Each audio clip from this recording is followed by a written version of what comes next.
Hello. I was making my breakfast. It's Cheerios with strawberry and some toast. How are you? Welcome. I found an eraser this morning and it's a snowman. Oh, can you see him?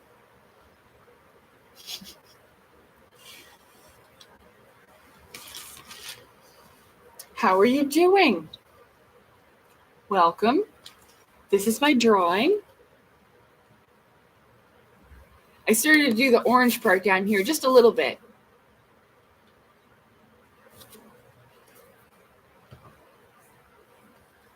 So I'm going to eat first because I'm hungry. But good almost afternoon.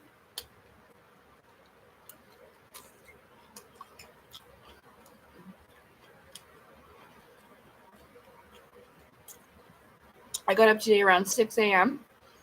I recorded a video.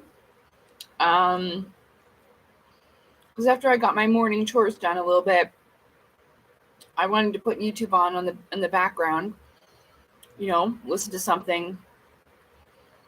And I opened it, and I was inspired to do a new video, but I felt quite a bit of fire at first, and I had to work through that. So going with today's drawing, we're going to talk about the element of fire and what I've learned from that and the beings of fire. It's so good. Oh, 5-second rule, quick.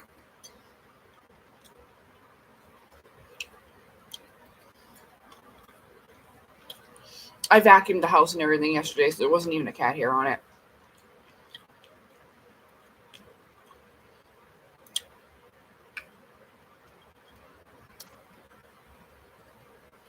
So yeah, art. I was just showing my drawing. I know it's kind of difficult.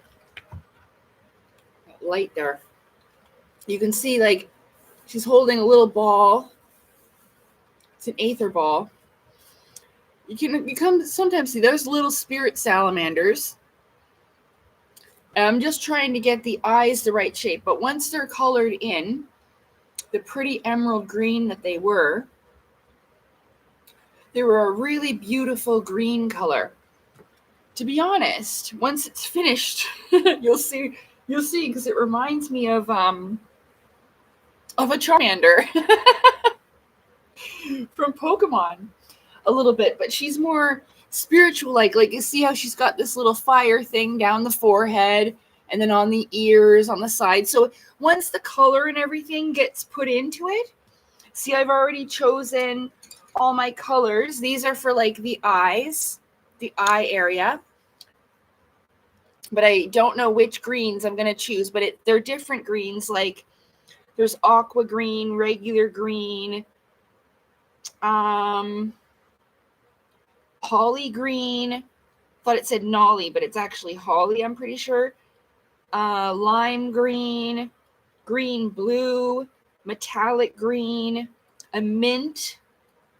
So I have some different ones right here to try to make the color because I couldn't find emerald green, and I have a shit ton. They're all in here and here and in here and over here. But in all of those, I couldn't find the exact color I was looking for. No, that's not it. But I have enough. I have some cool metallic ones here that I can use for different. Oh, and so these are for the other part. Even though I know these are like, this one's a metallic. It's like a metallic rose color. But again, we're thinking about the colors in fire and the many different colors. And I'm going to probably add, maybe this was the one who I'm going to represent that magenta purple. It's really like a light pinkish purple, more like a mauve. But this one might be good to add in because this is the spiritual fire. This is the essence of fire itself, the etheric essence of fire. So then we have these ones. See, all these different colors are going to be in the flames, and I'm going to use the brown to outline like the nostrils and the mouth and different stuff like that. A nice brown color. This is a brown umber.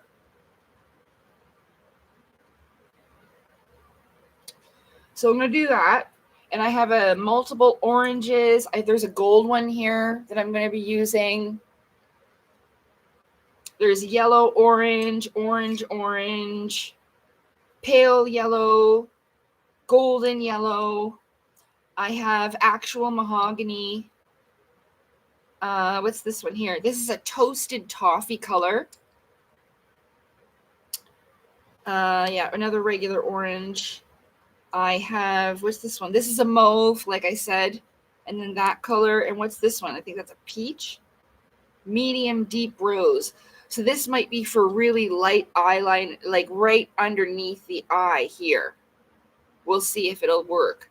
But anyway, we have all of these different colors here for different parts of the drawing. And of course, I've got my tiny little trusty pencil and my snowman eraser. You see him? And yeah, and this is it again.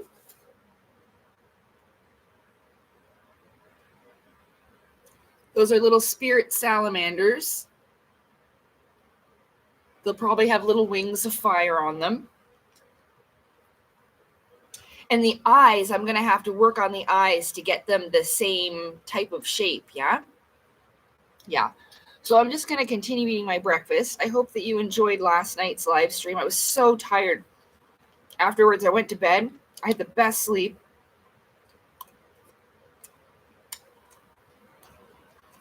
I woke up again today. I was thankful to wake up. I told myself it was going to be a good day, and it has been.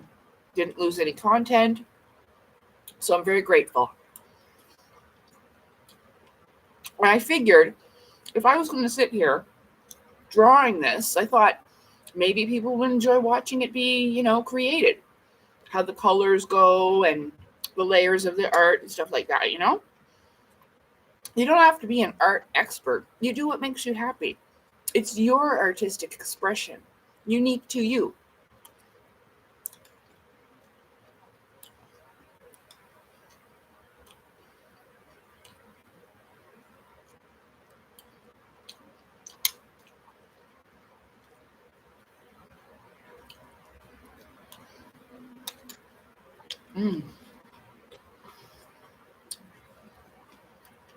So, how are you? How did you sleep? Did you have any cool dreams?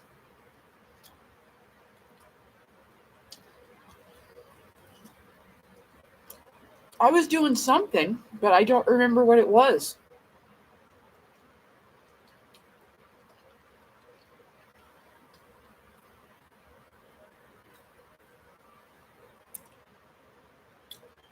I had a dream last week that I was in a high-rise building, a really tall one, but water had come all the way up, and we had like it didn't look like a patio. It honestly looked like it didn't have like a railing. It looked like a parking spot for something that would fly. Even just like a hover vehicle, like the friggin' Jetsons. You know what I mean? Anyway, the water came right up, and the somebody ran over and was holding the door. This is funny, actually. Like, not really, because it's kind of scary at first, because you could see the water coming over the window, and they were trying to hold it back. But anyway, the door burst open, and two sharks, I don't know, man, they weren't very big. Like, I could have grabbed it by the tail and went, whee, and threw it.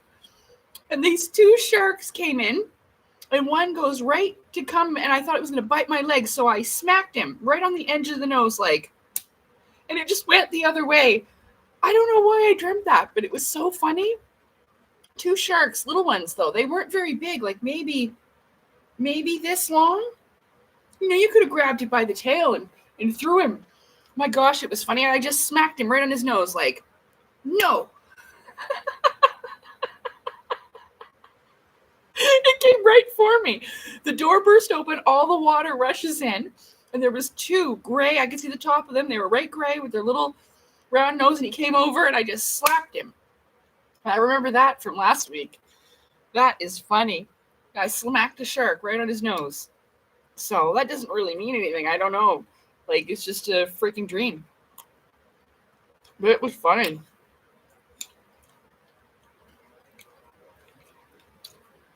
Slap that shark.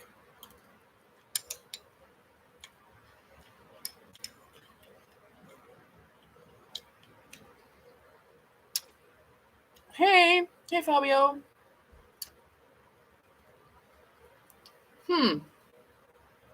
In underground facilities, eh?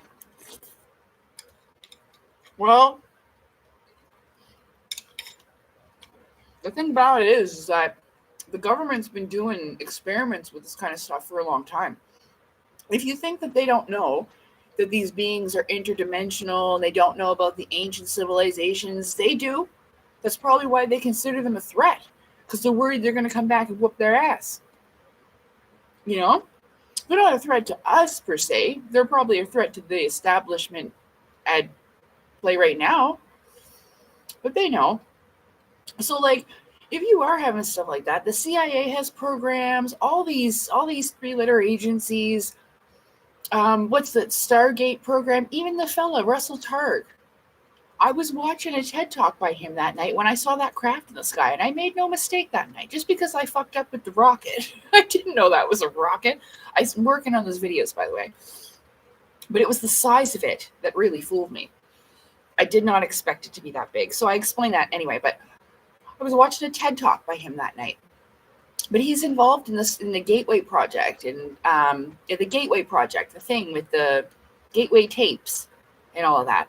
So they've been doing this stuff for a long time. They know about this. They know about, they've probably been spying on a lot of people.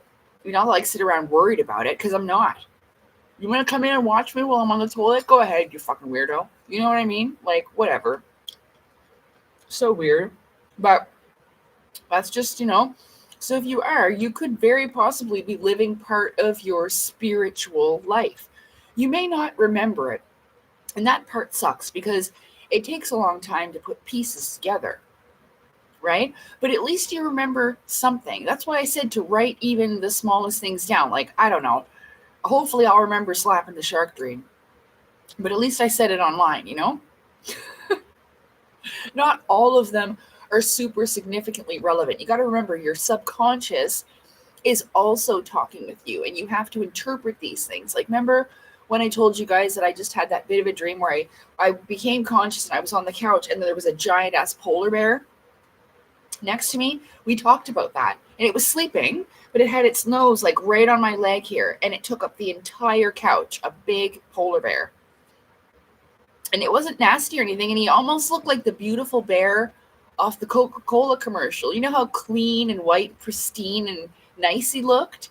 Yeah, not cartoonish. It still looked like a real polar bear, but he looked so clean and beautiful. But that's because it was just manifested. Like, it's not a bear from outside, It's a spiritual thing. And so when I talked about the polar bear, I guess a polar bear is a very powerful symbol of the divine. And so it was just sleeping, guarding me, you know what I mean, on the couch.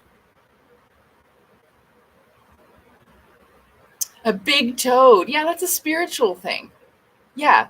Like, sometimes it'll be, I know I always use anime or cartoon or whatever as an example, but I just got the vision in Magic Knight Ray Earth. They fly on a giant fish. So, like, the spirit realm is like that. And sometimes it will change into things that you like and that you'll find cool.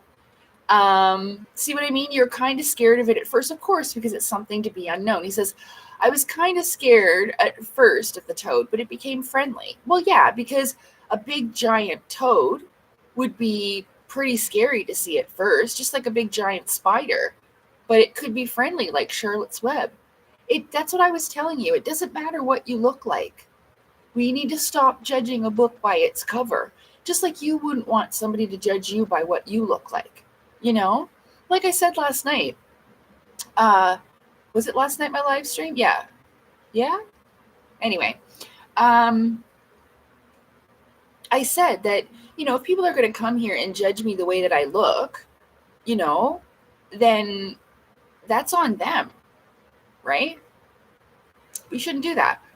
But it's common, when you see something at first. Yeah. But this is spirit realm stuff. See, when we're sleeping, we go into our spirit body. And this would be the realm of like the fourth dimension.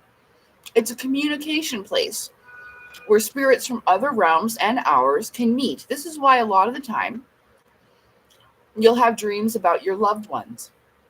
And it feels very real, especially if they passed on. Or sometimes people can be alive and you can meet in the spirit realm.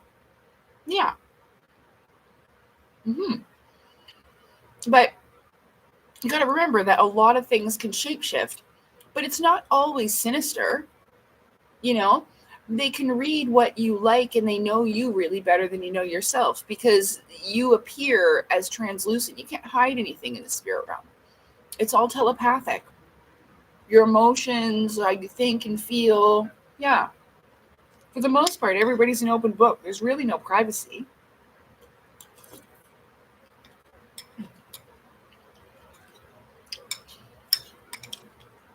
If you're here, could you please press like for me? I'd appreciate that. And I also have in the pinned comment the Claustrum's oil and the video. I watched that full video again. I'm just going to keep watching it until it makes complete sense to me, until I can repeat it back, like taking a test and writing it down. Like, well, how does the Claustrum oil travel from this and that, and what creates this, and da da da da da. So I can do it that way. I'm just going to keep watching it over and over. So it's in the pinned comment if you're interested. I don't mean to like deter people away from my stream, but my main goal is for you to learn. And if you want to hang out here with me, that's great, because I've already told you about it. But just check it out when you have time. I made a big playlist, and then the sacredsecretion.com is that video I said that's an hour and 47 minutes on, I believe it's Kelly's website. I think it is.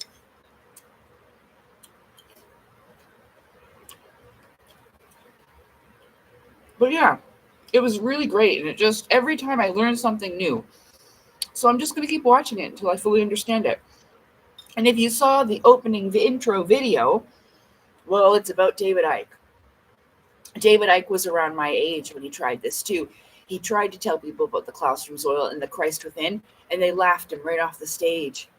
I made a video about it this morning.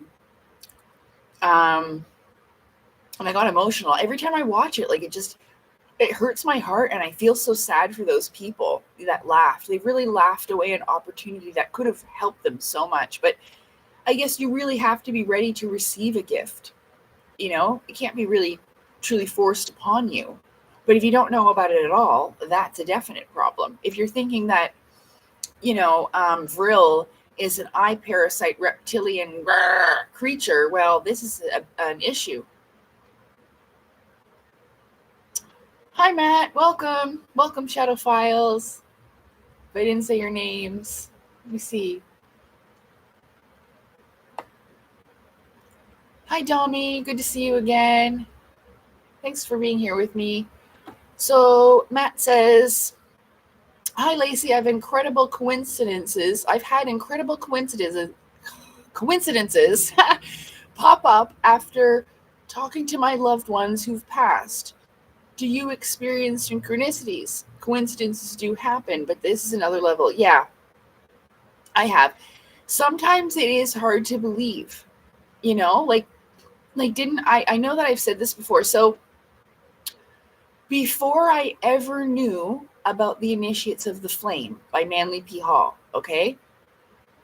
But it was probably between the years after I made my videos about Elena Danaan in the beginning, like when I talked about her and Megan Rose, like, are they victims, deception, and I had that feeling. So I had a dream about her.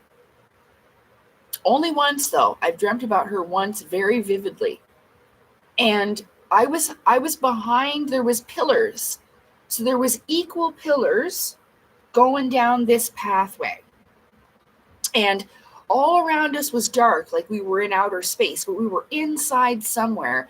And it had these beautiful plant, like, I don't want to waste page. So they had like plant things in between, you know, but you could still cross out. So the pillars here, and then it had like plants all down the side, okay? And I dreamt I was behind one of the pillars, kind of like looking out. And she walked down, and she had her hair in a high ponytail going down her back. And she was wearing a fitted white dress.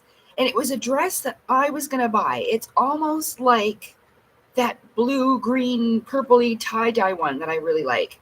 It's exactly the same, but this one is white. And she looked beautiful. But as she walked down between these poles, she gave me the side eye. She knew I was there. And I watched her. Okay, I'm like, where's she going? And she just walked right down in between these two poles, the pillars, but they were both white, okay? All down. And she walked down, and I just watched her. And then as she went, I came out and I followed her, but I was in spirit form, so I just flew, right? There's so many cool things. Like the only loved ones that I've had that have passed on who I have connection with are my pets. But yes, I've had synchronicities. I've had things happen in my waking life that it almost seems like it carried over from my spiritual life. So these things do combine. Eventually, it's supposed to connect into one, spiritual and material matter. Yeah? So, but we just have to be more allowant, I suppose. You know, like, I guess, you know, I made lots of mistakes with this too, kind of dismissing things and thinking, well, am I crazy or was that real? You know?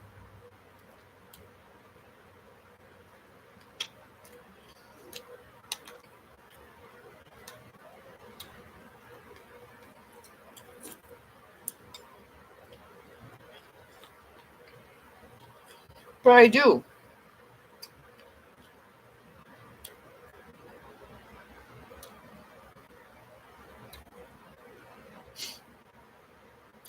There's things just over my life that helped me to realize, you know, what I do today. Like I said this before so many times, when I was little, it was like 1990 something. It was when Dark Angel came out, but it was before then. I had wrote this story that was almost the exact plot in the beginning, where there was an experimental children that had like superhuman abilities who were being experimented on, but some of them escaped, and I was one of them. I wrote a story like that. And then this show Dark Angel comes on TV. I thought that man stole my idea. I did. But then it hit me like, how would that be possible? I literally wrote it with a pencil on loose leaf. How? How would it be possible that that man stole my idea? No, he didn't. That idea came from the Aethers. He just happened to do it first. And worked on it and expanded on it. You see what I'm saying? Like, I'm not fucking with you. I was so mad. I was so upset. I hated that guy. I don't think it was J.J. Abrams, but somebody else. I forget who it was who created Dark Angel. But I was so fucking mad. I couldn't believe it. I was like, oh, I felt so robbed. But really, that's the truth of it. It comes through the Aethers. And if you don't do it first, somebody else is gonna. So you're fucking right. I was taking the Starseed thing with Sailor Moon. I grabbed onto that so quick, no one else was taking it from me.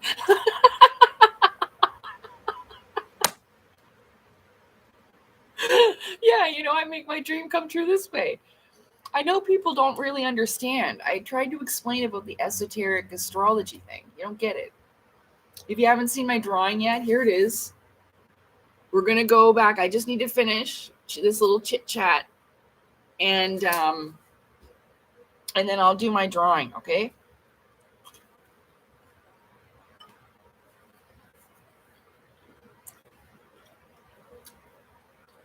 Hi, CJ. Yeah, no problem. You can keep it on in the background. I'm glad to see you here. I do that sometimes too. It almost just feels like even just having company, It's all good.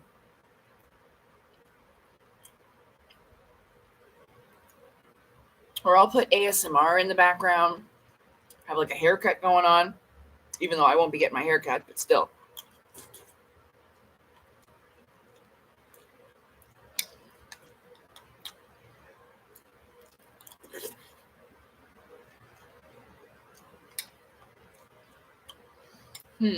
Let's see. So I am doing well, though. I'm grateful. I've been having better good days than bad ones, so. But this morning I had to deal with my fire. I got a little fired up. I got a little emotional. And then it fizzled out.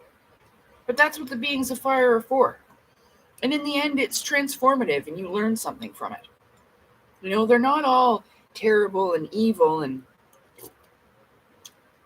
parasitic, nasty. Even though, I will admit, sometimes it is a bit tiring, but this is because there's something that needs to be cleansed from you. Fire is also very purifying. So, yeah. And then during my experience, when I was talking about all of this and having, having this connection with it, because in my astrological chart, it's fire, fire, fire, fire, fire. And I said this in my video. I'm kind of repeating myself a little bit. But, I just feel like that's pretty unfair to name a single group of beings a certain way. Any of them.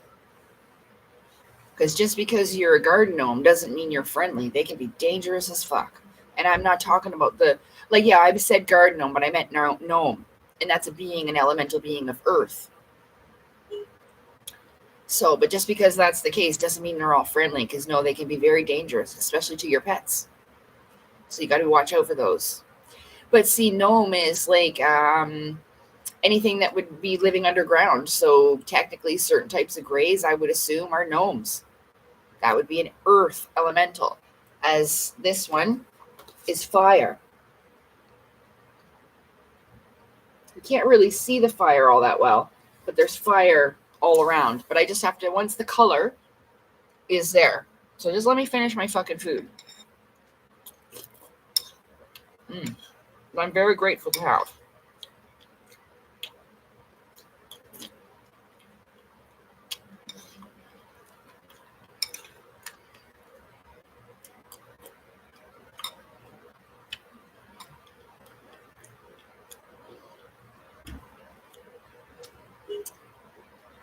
Let's see. Well, honey, they're not aliens. I mean, you can do this. I wouldn't. I would train yourself to be able to do this without mushrooms. MMC 1363 says, I did shrooms a few nights ago. You don't want to have to do this to have these experiences. You don't need drugs like that. Even though I do understand their shamanistic uses, but it's definitely not for me.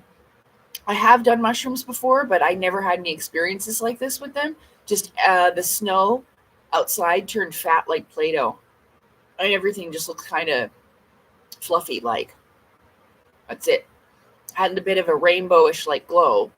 So I do understand that these will have certain properties that can aid in these sorts of things, although I've not needed them, even though I do smoke weed.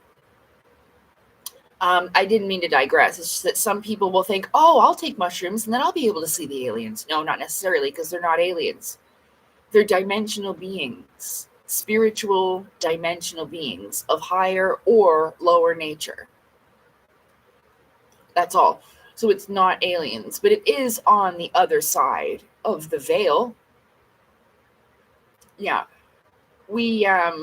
The terminology can get confusing. They're only alien to us because we forgot about them. They're foreign, but not because, it's We're learning about them now. So eventually they will not be alien anymore because you'll know what they are. But no, I would not recommend that. Again, I'm not over here having fun smoking weed. It's something that, again, it's a lesson being learned with these beings of fire. Don't worry about it. I'm handling it. And if I didn't need it for my CPTSD, I wouldn't. And more I'm becoming less reliant. So the more healing that I do in one day, it will just slip away like it's no longer needed. So again, if you could press like if you're here, I would appreciate that. The like to viewer ratio is 3 likes to 9 viewers. So I just appreciate the support to be able to get the colostrum oil information out. That's the main goal. It's cool if you want to come and hang out with me as I do this drawing. I'm greatly appreciative, but that's really what the point is. Yeah, definitely from a different dimension, MMC says. I feel we can access that with things like DMT and shrooms. Yes, but you have natural DMT inside of you already that produces at night when you sleep, which allows it's the spirit molecule. I know, because it allows your body's spirit travel.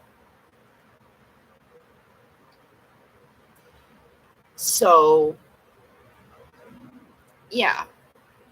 I mean, I would say you want to do it without that eventually, though, right? Like how I want to be able to not have my nervous system all and how I get because of my CPTSD, so I don't need it. But with a spirit like etheric sight, like doesn't require anything, you know? It should happen naturally. That's my goal anyway. Because I just don't want people running out thinking they can do a bunch of drugs. You know? Like, I'm going to get there that way. No. Please don't.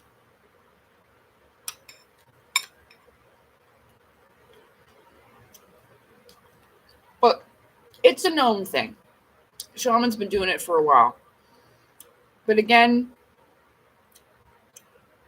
this is for deeply ritualistic experiences. This is not for, and I'm no offense. I'm not trying to offend you here. I'm more thinking about people that, you know, like I said, will run out and think, oh, if I'll smoke a bunch of weed, do some drugs, and I'll meet the aliens. Oh, fuck. Because there are people like that.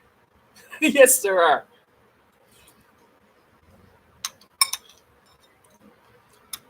And we got to watch out for them, too.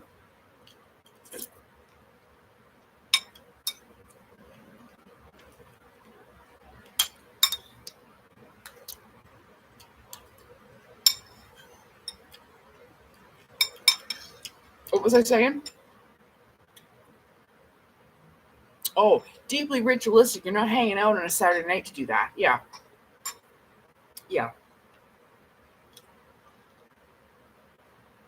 So, or if like a powerful cleansing ceremony where you need to, you know, convene in the spirit realm or whatever for some type of council or whatever.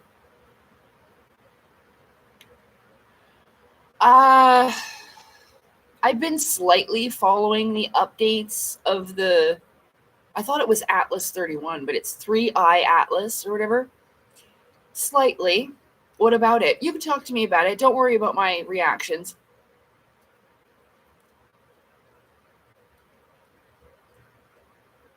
It's just because I thought they said there was something coming about Halloween. I know there was some type of flash thing around the 13th. I heard that. And I mean, if it was real, which I don't think that video was, but if it was, I definitely felt that. But also the sun popped off. So, but that was back on October 13th. So, I don't know. Tell me about it. Cornflakes.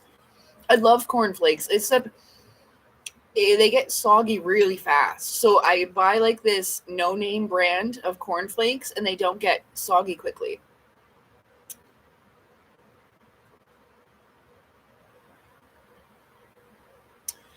Well, honey, you know what? My personal opinion about that rock, the Atlas, 3i Atlas, they're really testing humanity to see if they're ready to meet these beings. You know, I hope they don't come here pretending to be aliens, but if they do, I don't know. Even in Hinduism, it says you don't want the ones that need the UFOs to show up. They've advanced technologically, but they haven't necessarily advanced in the heart and the mind in the same way. So that is a warning within the Hindu teachings of it. Like that's where I learned about the dimensions going down and going up, right?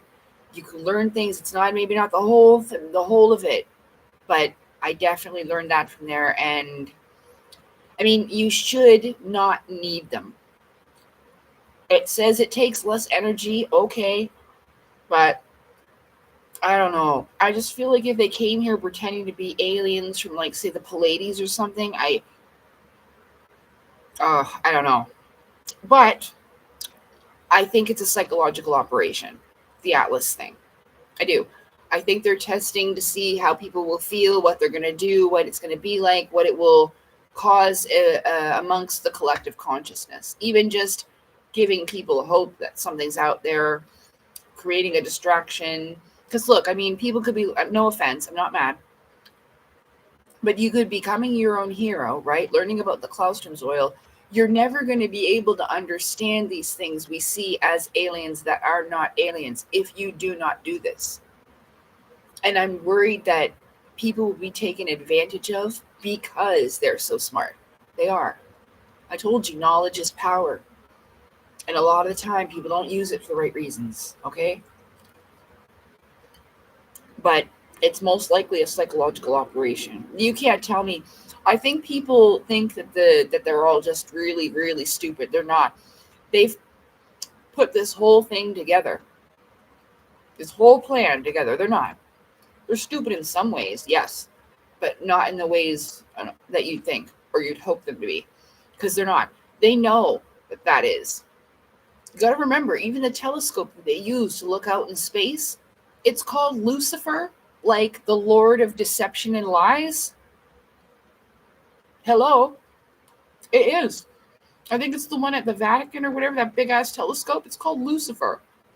Fuck they call it that for? I wonder. Hi, Curl. Welcome.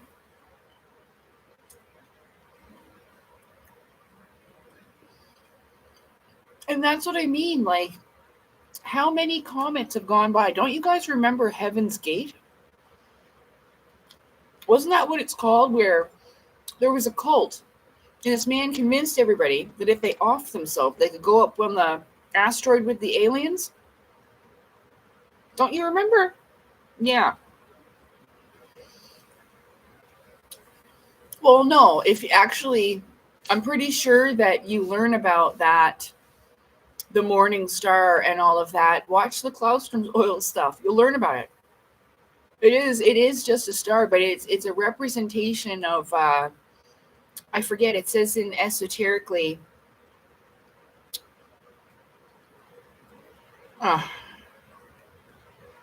I can't recall it right now. But if you look it up esoterically, it's different. Got to remember, the Bible was all symbolism and allegory. If you watch the Claustrum's oil, things start to make more sense. You'll know where all, even Bethlehem, everything. It's incredible. So, that isn't even real. There's an adversary, but there's an adversary in all of us. And also on the outside, within and without. But it's not like one particular devil or one person. It's the spirit of darkness that can be in all that follow it. Or fall prey to it. You know? That's what it talked about. We're fighting principalities and these spirits of darkness. Influences, but they have no certain look. They don't look a certain way or sound a certain way. They can appear beautiful, blonde, and tell you they're a fucking Pleiadian. Yeah. So it's really important to use your discernment and use your feeling, what your gut and your heart tells you. Things that your mind know that you've learned through experience, or things that repeat. Observations. you know? It's always going to be different for everybody. Always. Some things are similar, but it'll never be the same thing twice. Because you yourself are different. And they know what's inside of you. So they're going to play a different game with everybody, depending on what's most important to you, what you like, what you don't like, what's going to work for you. Like, I believe that the reason why they came to me the way that they did, and they didn't come as some handsome gentleman in Galactic Federation suits, because they know that shit wouldn't work with me. They knew that. They had to be something that would be like interesting and something that I would need and want. Like I was telling you, I wanted evil to be wiped off of the earth. I didn't want people to hurt each other anymore. I didn't want children to be abused. I didn't want what happened to me to happen. I wanted evil to be cleansed, right? That's the one thing that I wanted the most. I mean, besides trying to help to cleanse that evil off of the world, to become this superhero I was envisioned, but it's changed over the years, right? What that's been for me has changed. It evolves and changes as you do. So I think it may be very, very difficult for a lot of people to express all of these things all at once. So, maybe it's easier to kind of, create stories.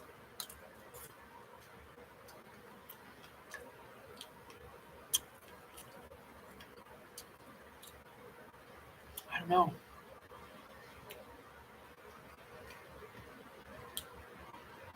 But anyway, like I said in my video, if we ever want to actually see any real change, we have to be the change that we want to see, right? So you can't just like hope that somebody's going to find the Christ within, but then not give a real example of what that's supposed to be at all. Like, I'm not a saint or I'm not perfect, but I'm trying to be good, to be better, to follow the right path. I don't get it right all the time, but I've done very well in a relatively short period of time. So, I never claimed to be Jesus. I'll never be Jesus. Jesus wasn't even Jesus. But the moral of the story is the lessons that were therein were very good and helpful and right. And it gives you, a very peaceful, kind of, it inflicts no pain, like cause no pain, take no pain kind of deal. I don't know.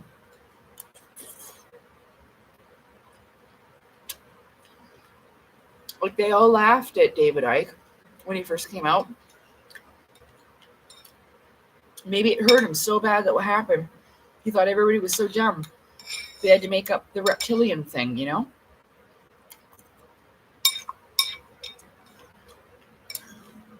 Because they're cold-blooded and evil, but they're not reptiles. They're just people like you and me. But they're not like us. Because normal people wouldn't do what they do. But they're still human.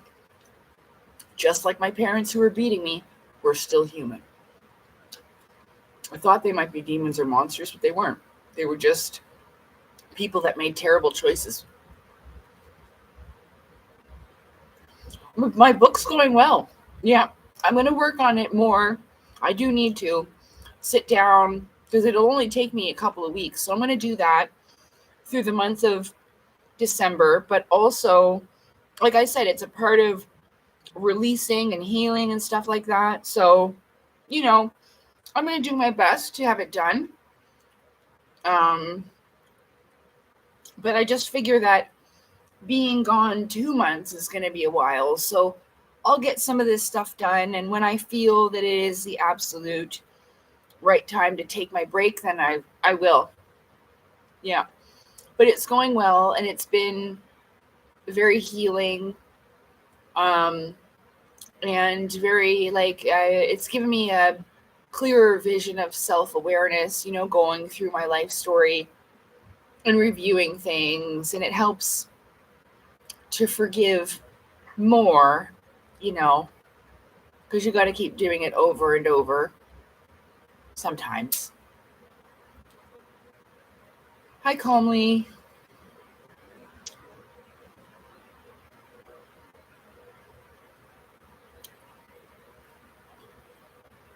Yeah, so, yeah, the comet thing is probably a psychological operation.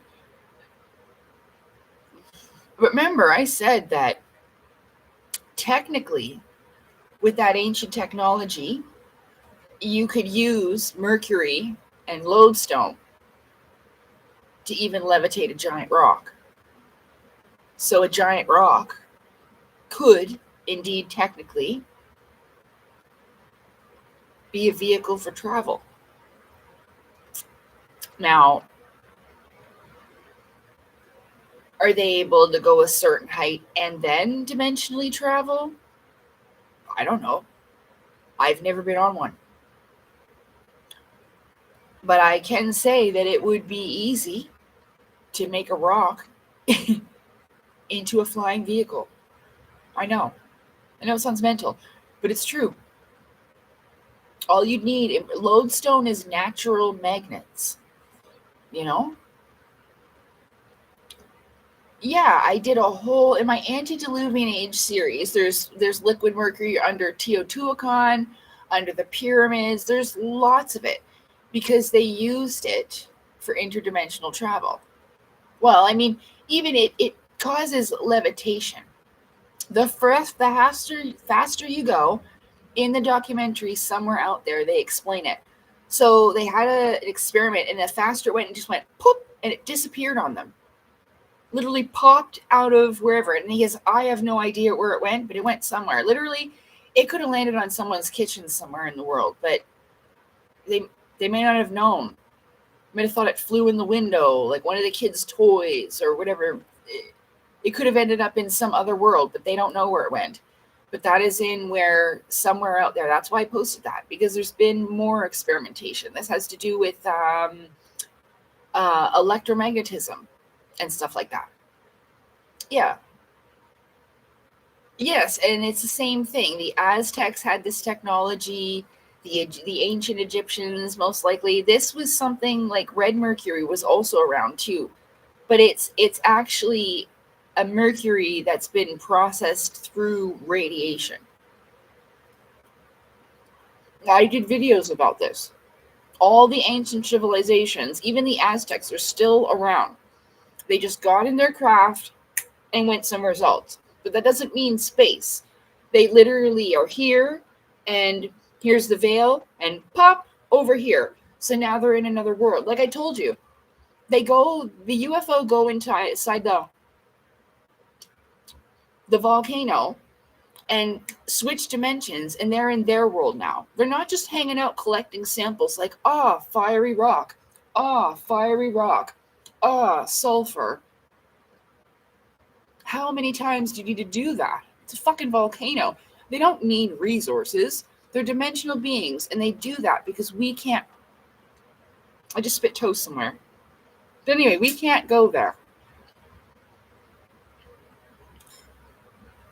Where's it gone?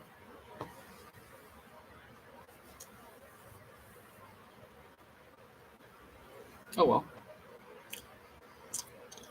You see what I'm saying? So there's lots. The Nordics are people from like Scandinavia. They look like sort of how they do over there, but there might have only been certain groups of them depending on breeding. They'd look a certain way. Facial structures. I've covered all of this in my antediluvian age series. Facial structures have evolved over time. In Viking days, the women kind of looked masculine. They were mannish.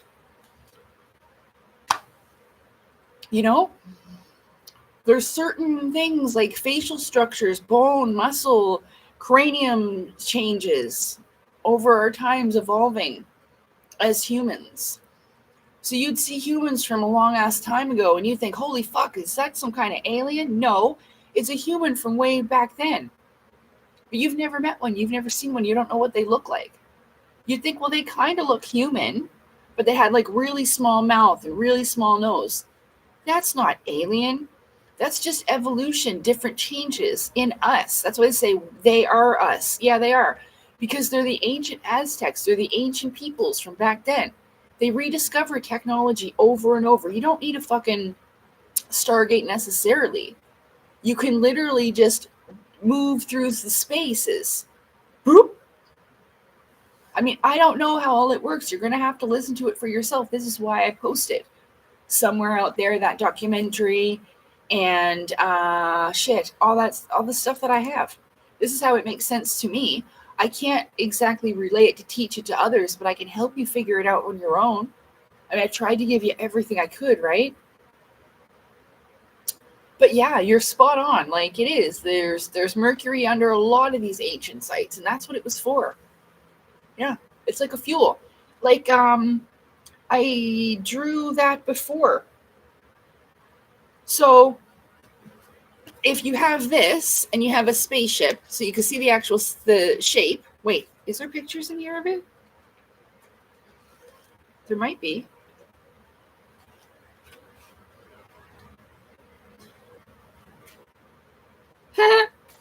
I'm pretty sure that's Teotihuacan right there.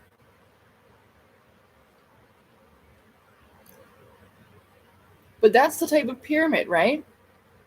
So again, they had these type of craft before. And it was called a comet.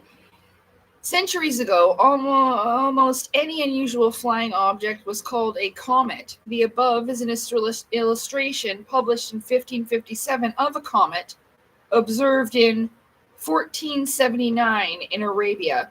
The comet was described as looking like a sharply pointed wooden beam. The artist's concept was based on eyewitness testimony. It looks like a rocket ship with numerous portholes.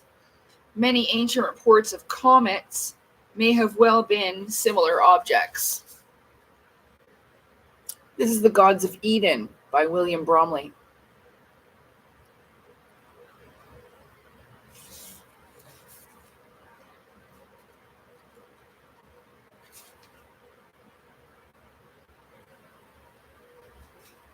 So yeah, this is an excellent book.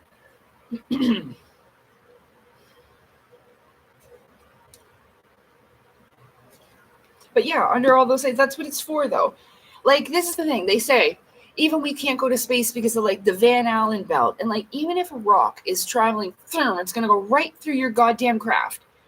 You know, space is so fucking dangerous. And it's nothing but death out there for us. And this is why I never cared about rockets. But, you know, it makes much more sense to be traveling interdimensionally rather than that way.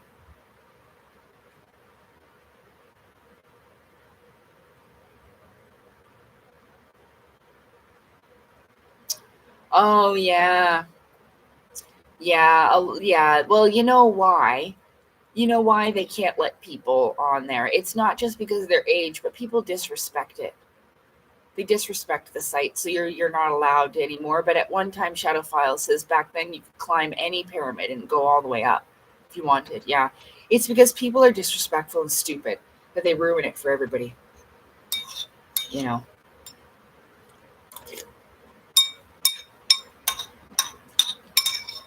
Plus, it's old, and it could be easily damaged. You know, we want to try to preserve them for as long as possible. Like, I do understand the reasons, but a lot of people are very disrespectful.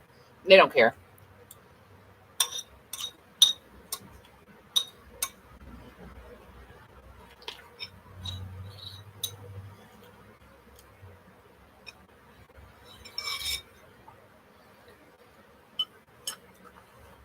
And some idiot would be pissing off the top.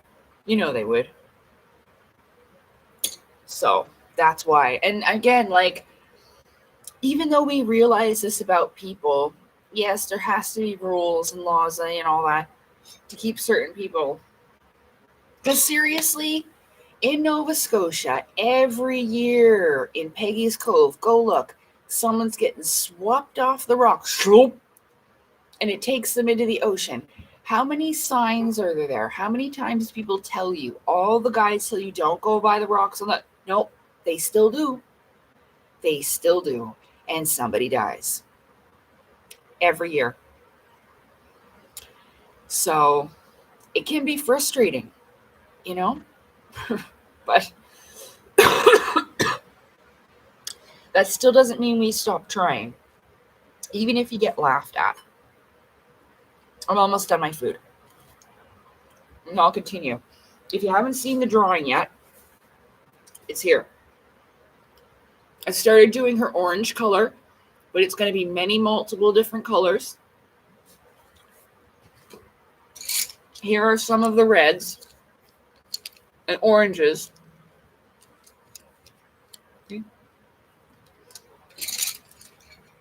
That's the color of the eyes. And I'll be outlining with a brown and a gold, depending on what it is. Yeah. And look, I've got an adorable little snowman eraser. It started snowing today, by the way. There was snow outside when I woke up.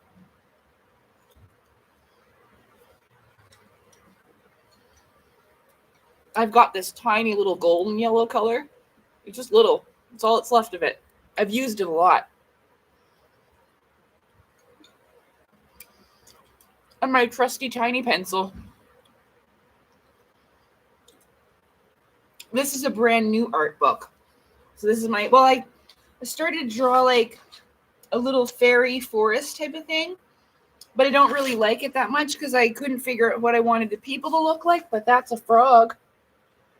I started to draw a frog on a tree, and there's a snail and like a little Smurf girl, but I didn't really like it, so I stopped drawing it. This is a while ago, but then I got the inspiration for this. I saw it in the, like, it with my etheric sight, not like, it wasn't actually there. It's with your third eye. So you can see into the unseen. So she's not like she was standing there, but it was in the etheric fire, spiritual fire, that I saw her. It's a female.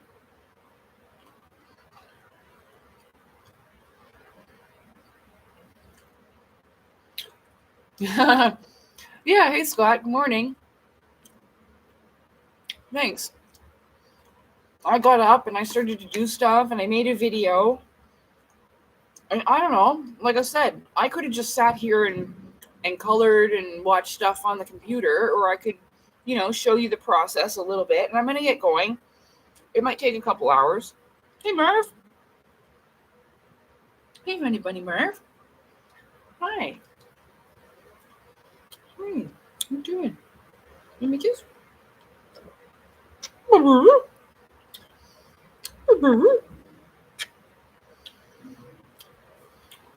She makes some funny ass noises sometimes. I'm like, where's your ball, Merv? She's like, hey, Merv.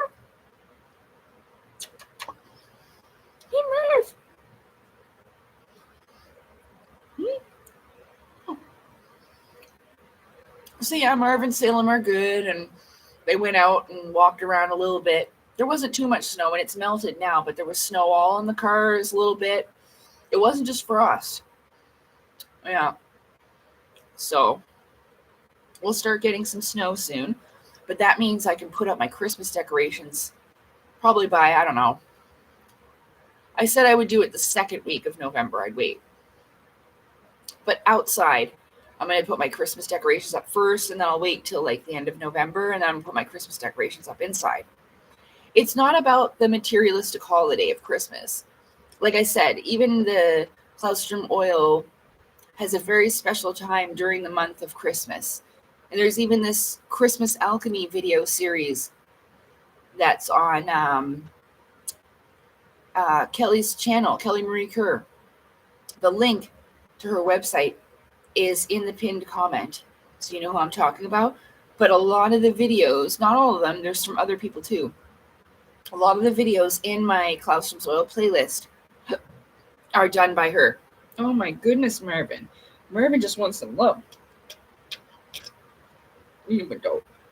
Oh my goodness. Give me that paw. Ooh. You gotta finish my toast, Merv. You lay down like a baby. Okay, there you lay like a baby. You just stay there like a baby. Like this. Yeah. Okay.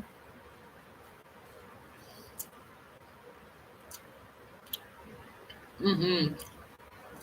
She loves being held. When I have my big fluffy sweater on, then I just wrap her up in it. And then she just sits there like in a kangaroo pouch. Hey, my baby.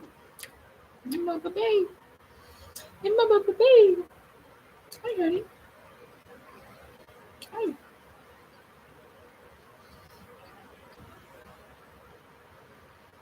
Hmm. So yeah, I don't know. Like I didn't have. I was just inspired. I haven't drawn anything in a really long time, and then I could still see it in my mind's eye. And then when I looked at the paper, I could see it. So I was like, oh, I think that I should. Oh yeah, you drinking my cereal, were you? Oh well, it's just a little tiny bit of milk.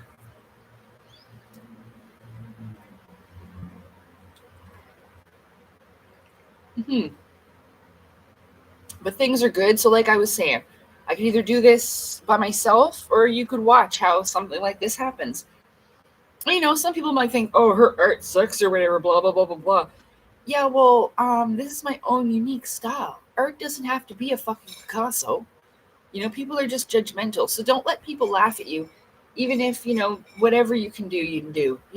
Don't worry about it. Fuck them.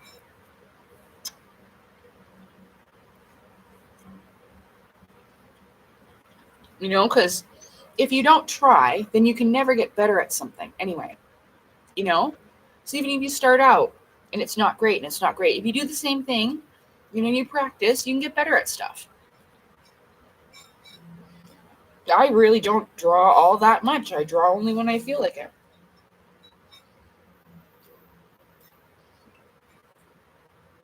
A lot of the time, I do see the image on the page before I begin, and that helps. It's almost like, almost feels like it's already there, but I'm tracing over it, you know? Mm. So, yeah, she should be really pretty.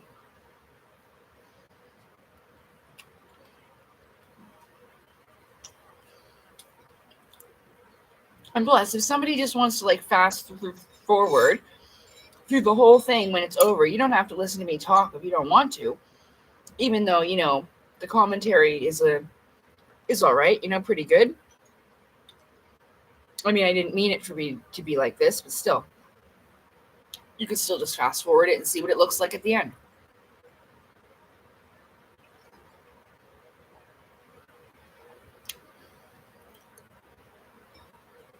Oh, yeah, yeah. So I'm almost done my toast, and then we'll begin again.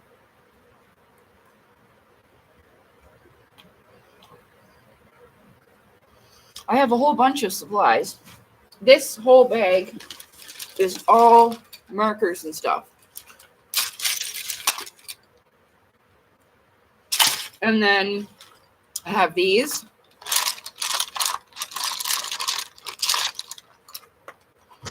And this. And these. I got this really cool marker set that has like all the colors of like the world. So it has all skin tones in it. See?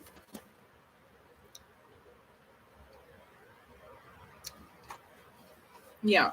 But it's all like skin tone colors. There it is.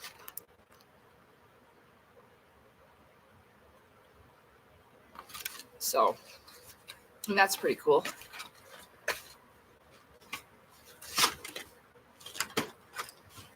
I got a lot of this stuff from my neighbor. And then there's this.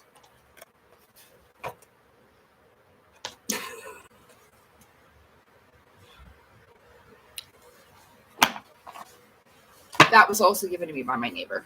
Her mom passed away, and so I gratefully took her coloring stuff because she wouldn't be using it anymore. So I graciously took it and I use it.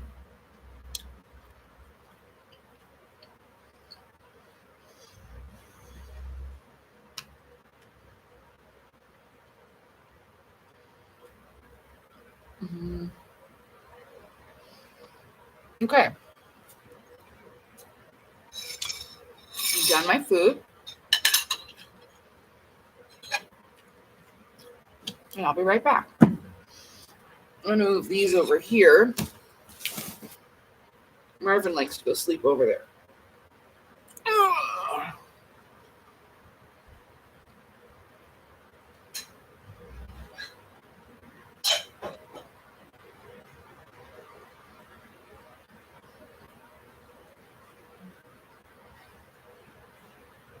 Yeah, I just got up and got dressed. I didn't get showered or anything yet, but I did. I put on a new sweater, but that's a shirt normally. I don't wear this t-shirt outside. It's just a comfy at-home sleep shirt.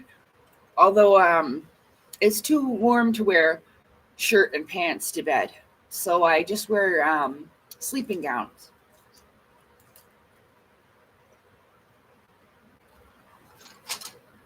But this one, especially if I'm not feeling good, I feel fine, but I really like this purple. You've seen this before. It's got the Maui on it. It was given to me by somebody, but it's really, really soft. And then I just have my green pants again because I just put them on when I woke up.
Go outside later, Marv. It's raining, honey.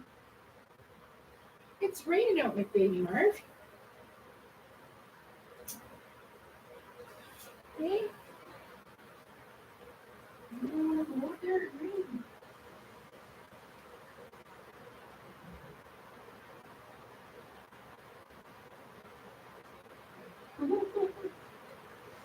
What's that, Marvin?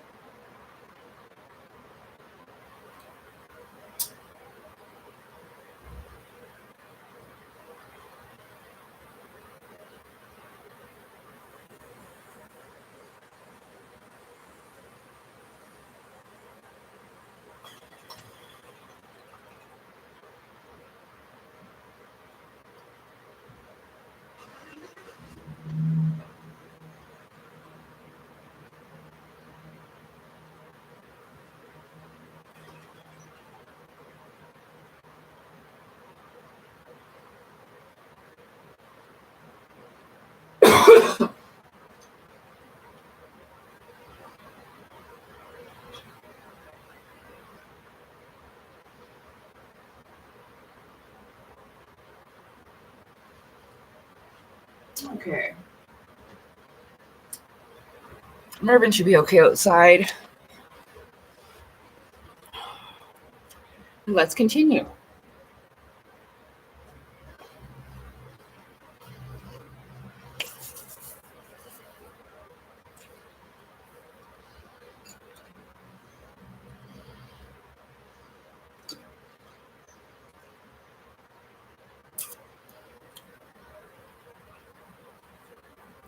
So I'm just going to go over the whole thing in an orange, just so that I don't lose the outline, and then kind of go in and erase some of the lines that I don't want.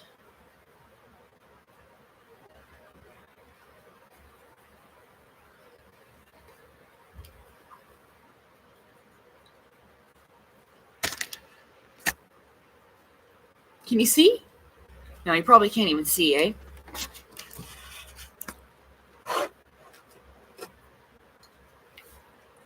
You do it this way.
So I do this to test the colors.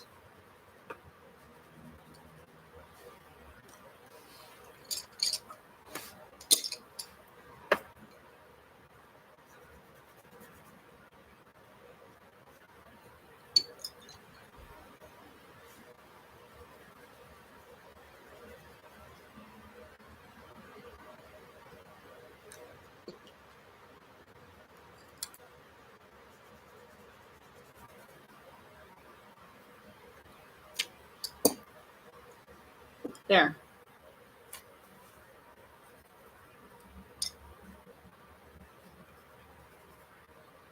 Yeah.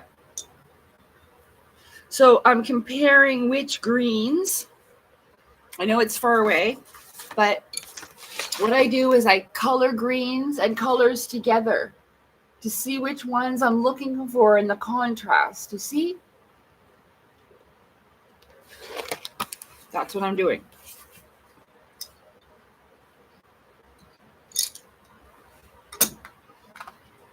Oh, I've got this one too, eh?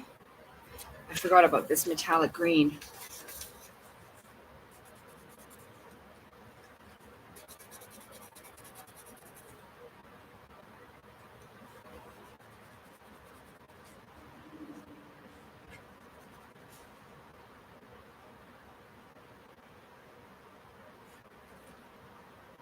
Okay, well, I'll use it, but it's not as deep as of a color. I might be able to go over it. I'll use it as an outlining.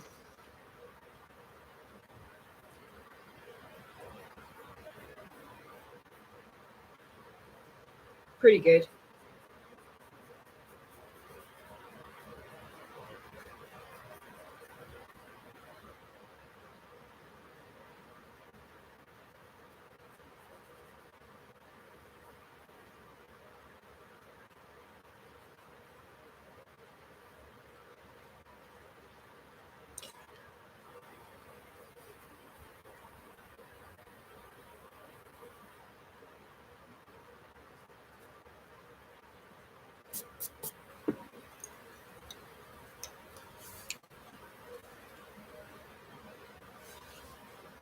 I'm working on the eyes now. Did this one?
So I'm just doing a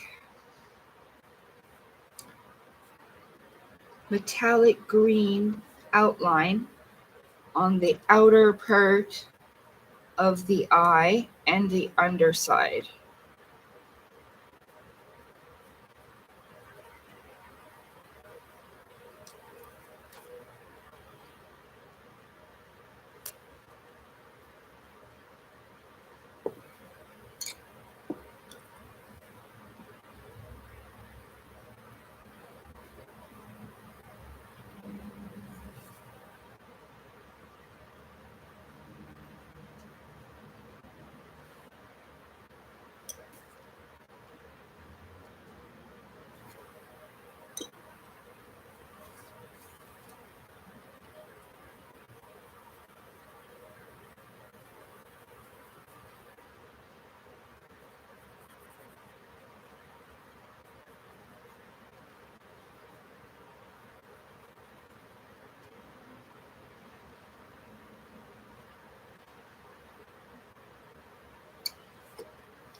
Just a sec.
Now there's going to be many different colors in the background of the fire.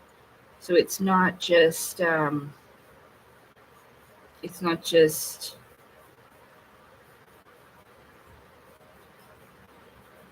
this one color.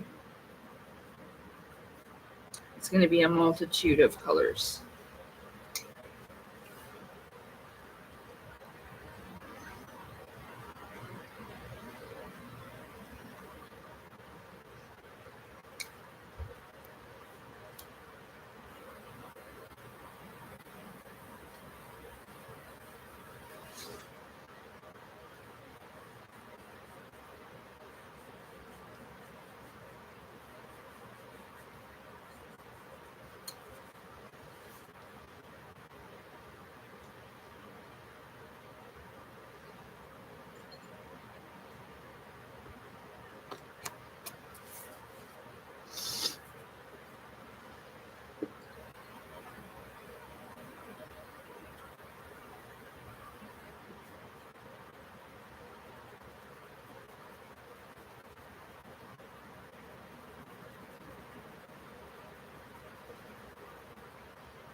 I'm using a gold. Now, again, this is going to be more and more and more color added to it.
Kitan.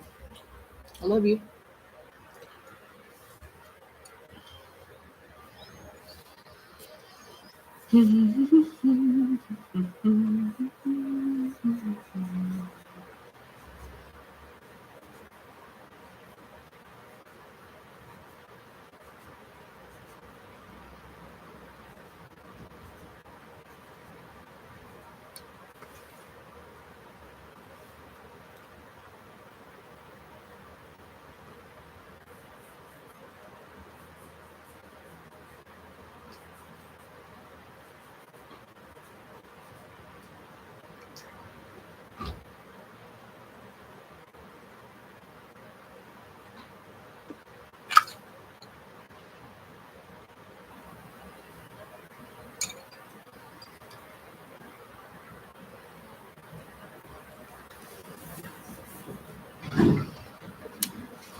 That was a garbage truck.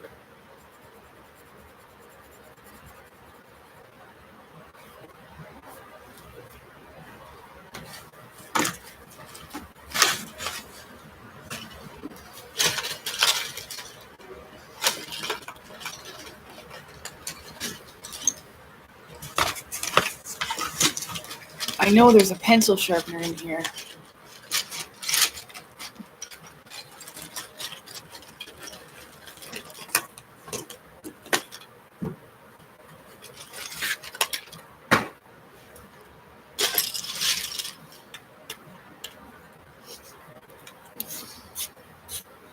Is this a dating channel? Why the fuck would this be a dating channel? No, piss off.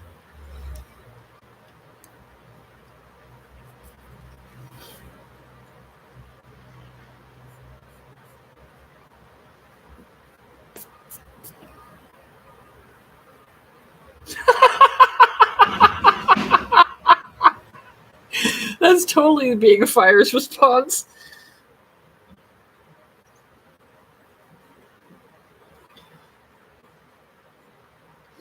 I'm clearly doing art. Is this a dating channel?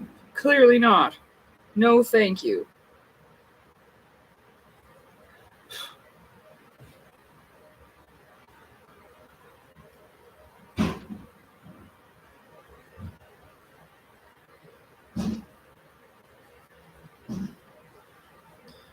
Excellent.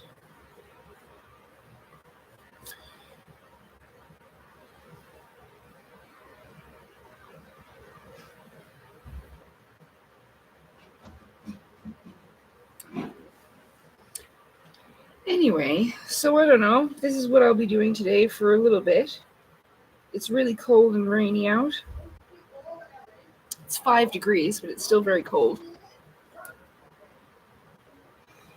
Fermez la bouche.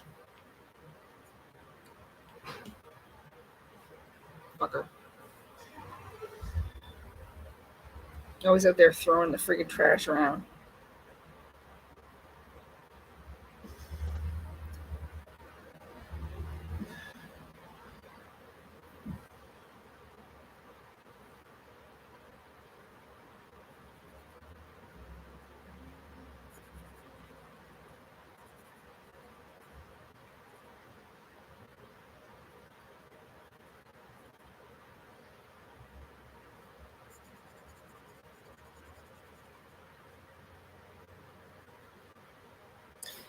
Anyway, it's not the first time someone's come here and asked if this is a fucking dating channel. Are you fucking serious? No.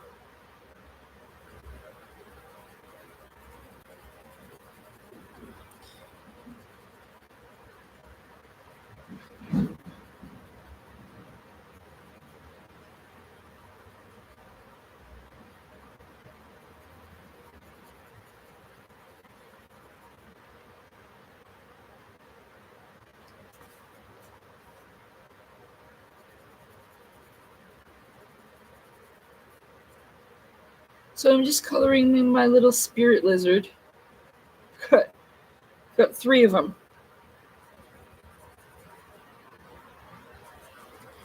Little fire spirit lizards, and they have little fire tails like Charmander. Whee! Make it some orange.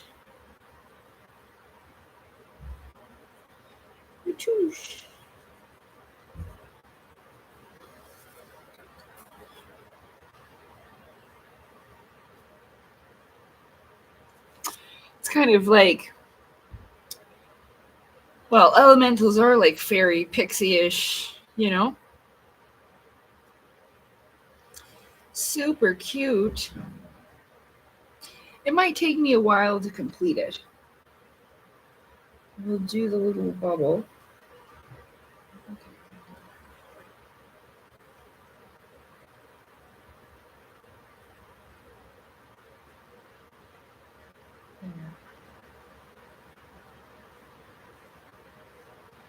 Holding a little aether bubble. Hello.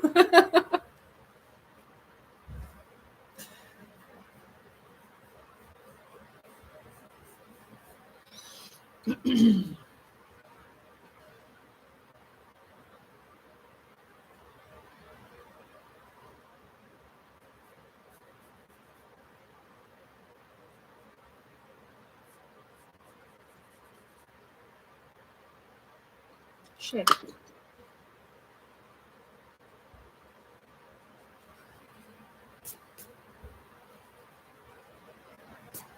Okay, fixed it.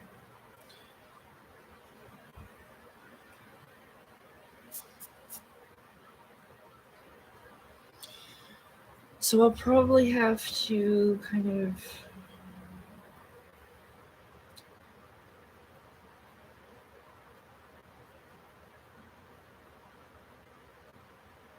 So in order to completely make her look like fire, it's going to kind of sort of start looking like fur. But once the colors are in and everything, it'll look more like fire.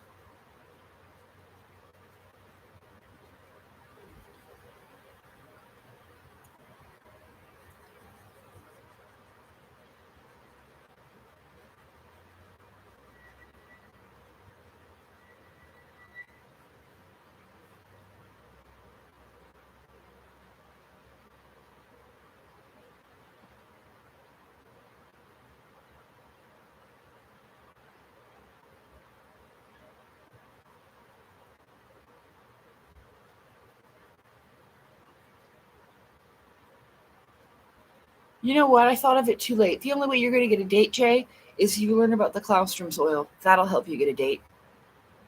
Guaranteed. Yep. Go watch that. Make yourself useful.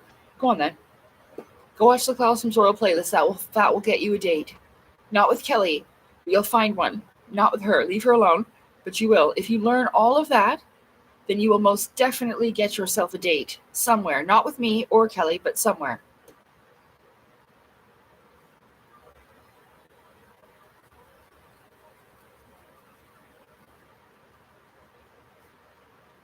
Thought of it a bit too late, didn't I? Better late than never.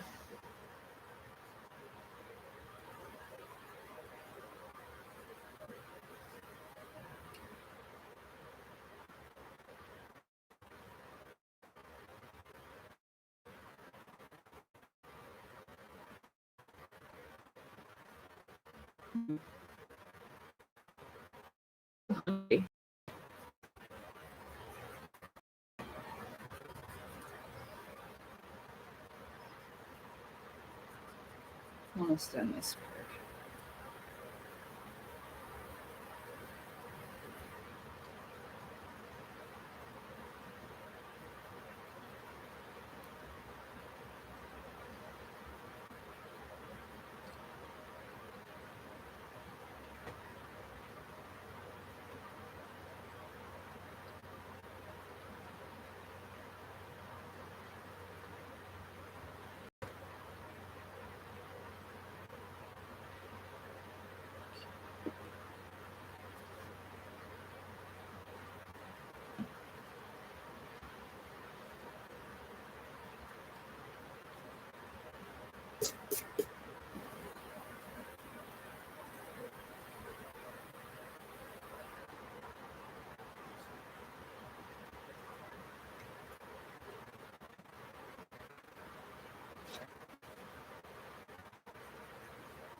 Here, look, I'll show you.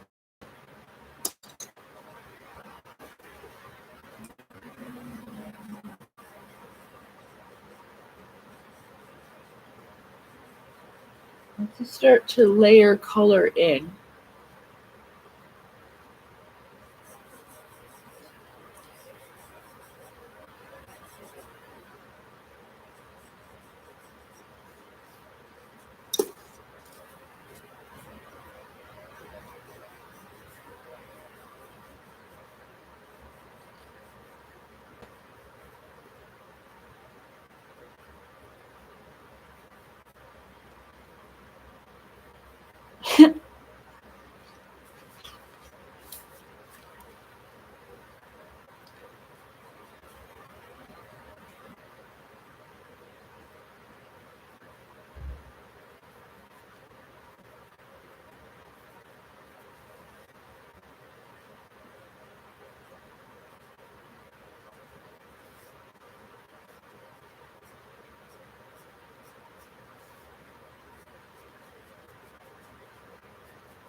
see how she starts to look like fire?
Well, I don't really know what to talk about, to be honest with you.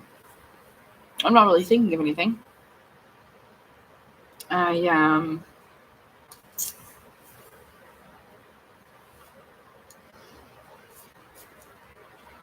enjoying myself.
Yeah, it's just how I saw her.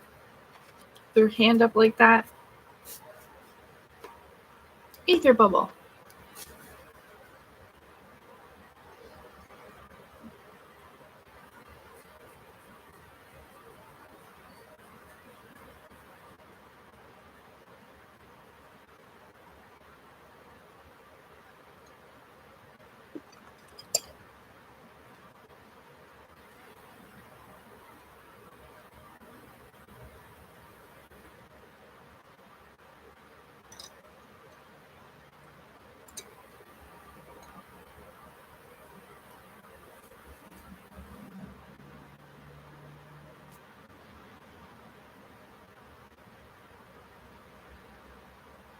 Oh, this one looks sad now.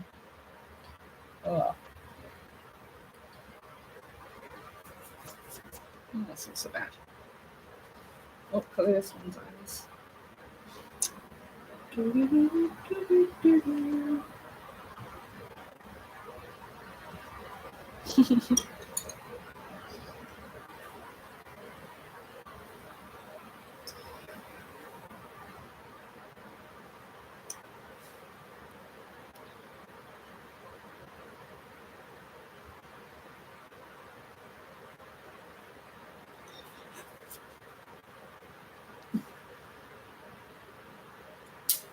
Fire lizards.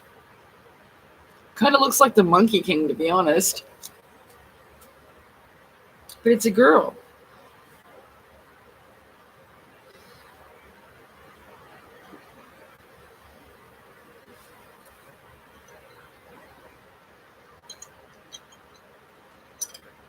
Where'd my... Oh.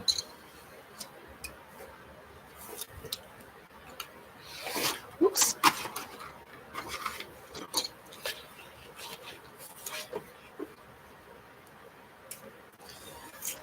So I don't know, it's piss pouring rain out.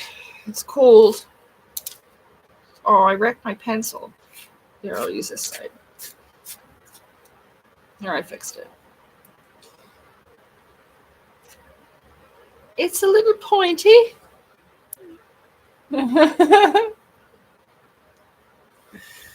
Oh well.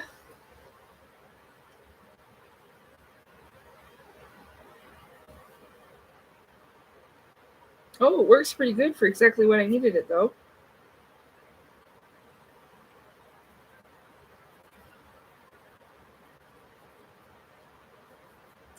Color in my lizard.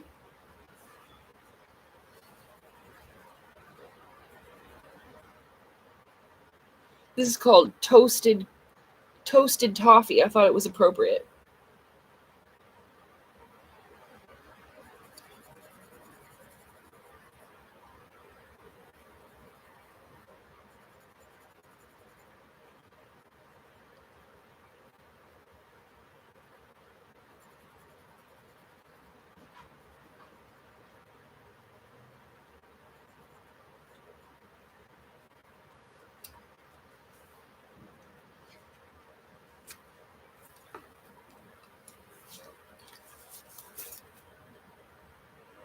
Can't really see the hands all that well, but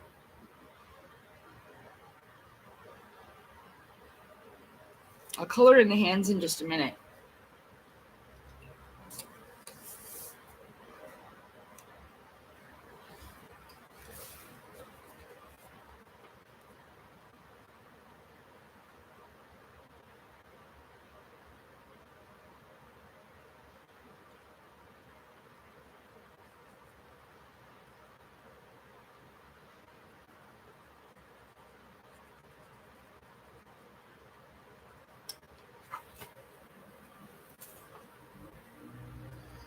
Other than that, if I wasn't live, I would just probably be having the Claustrom's Oil playlist. Like I talked about earlier, I'm trying to learn it the best I can without overwhelming myself. And every time I learn something or watch it, right, like I learn something new about things. So right now I'm just coloring that small lizard, fire spirit lizard. Well, it's a salamander. They're salamanders.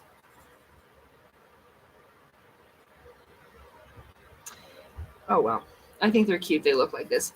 They should kind of have a different, like kind of like a teardrop, more shape of a head, but whatever. It's round like a penny. It's still cute.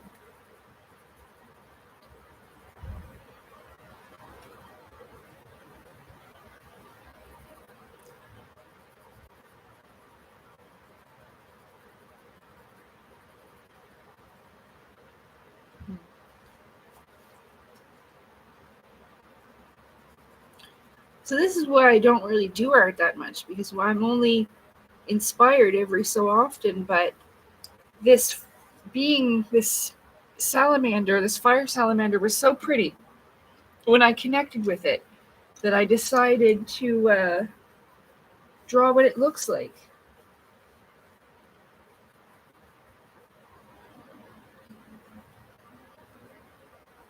Oh, that's why that's not blending. This color.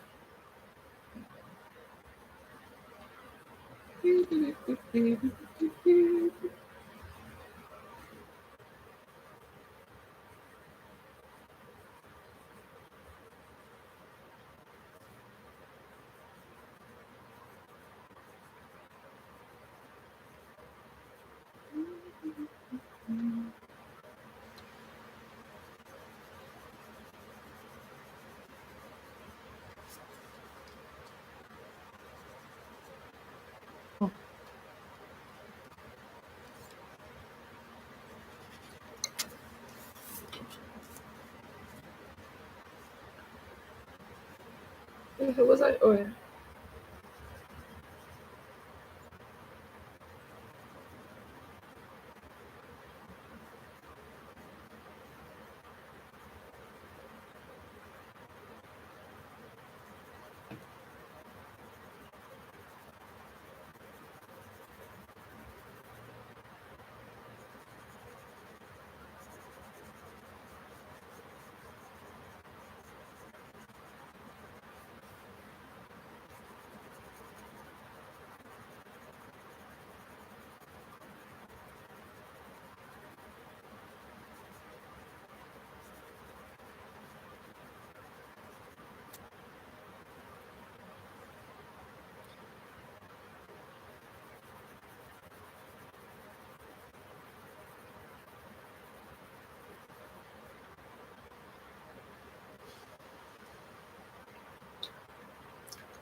Do you like her?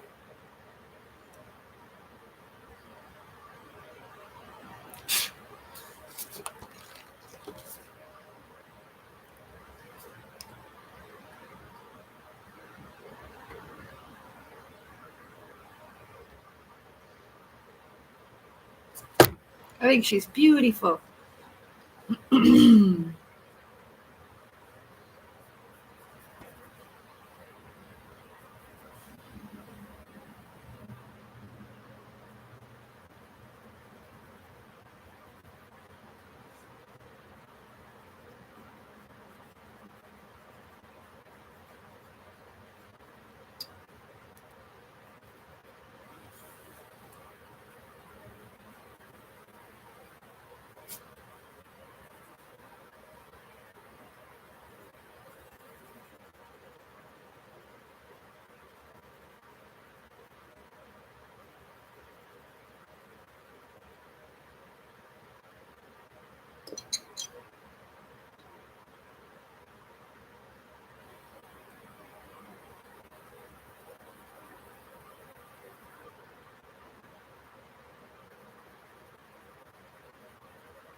So, I said in my video earlier that I made that sometimes the beings of fire are referred to as Vulcans. And that's just like Vulcans on Star Trek. And you know how they had to refine their emotions and their fire over a while? Same kind of deal with them. Some of them. Remember, not all beings are the same.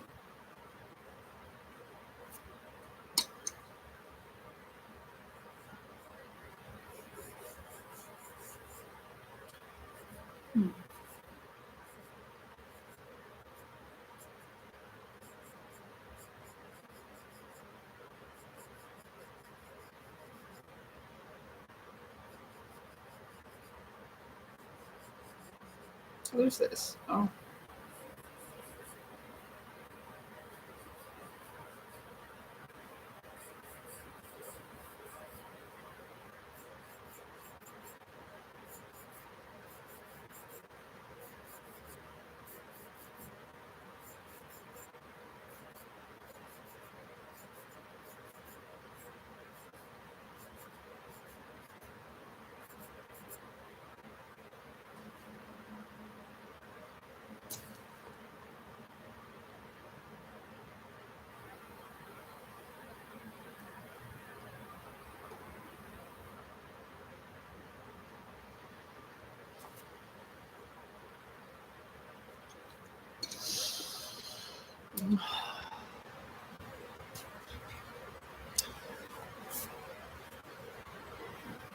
I don't know if winter's going to be a good winter or a bad winter, but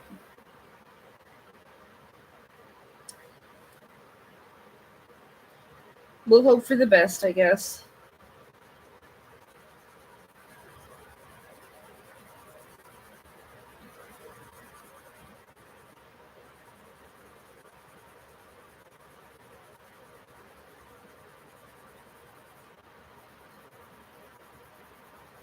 I really like snow. I don't really enjoy how cold it gets here.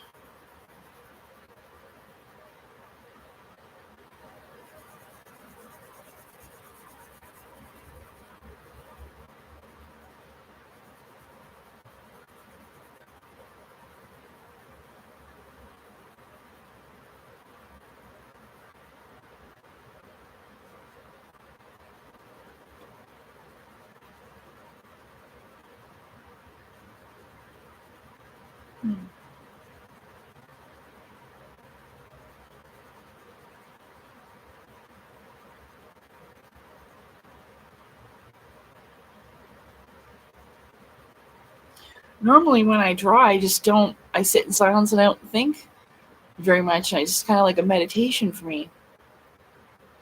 Are those salamanders with fire on their tails? Yeah. Little fire, like salamander spirits, little fire spirits. Oh, I forgot to do his tail. I would have remembered eventually. Little fire tail.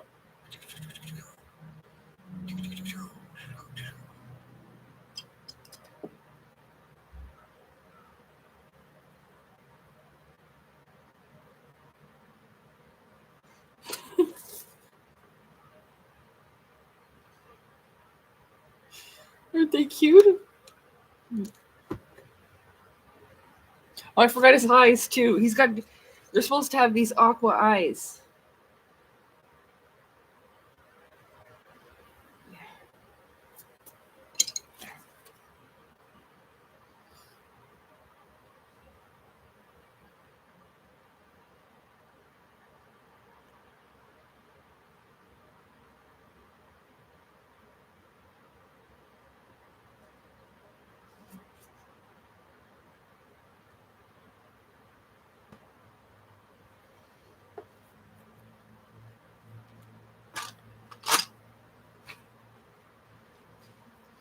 I'm hungry, so hungry.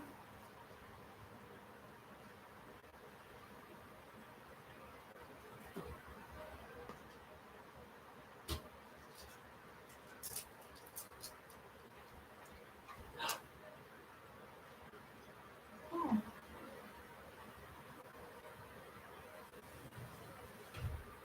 I'm sorry, Mommy. Raining. I got a chocolate bar.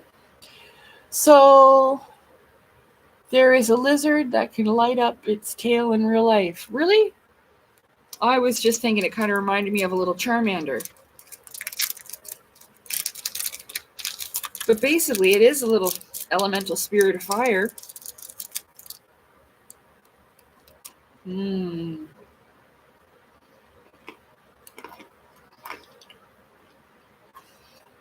Yeah. It gets hot in Canada. All summer long, it's hot. We have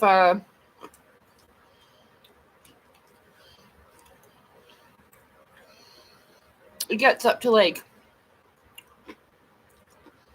maybe the hottest, like 32 degrees Celsius. Yeah.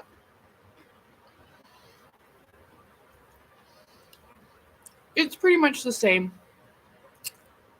In Jersey, it gets really hot in the summer, cold in the winter. Yeah, it gets really hot because I'm in northern Canada, so really, really cold, but it also has some pretty sweltering temperatures at times. For me.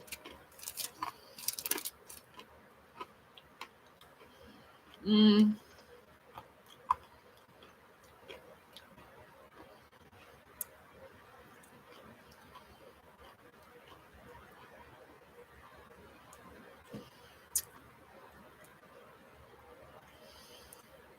I really liked the dry heat in California. I didn't mind how hot it was there. But with the humidity sometimes it's pretty hot.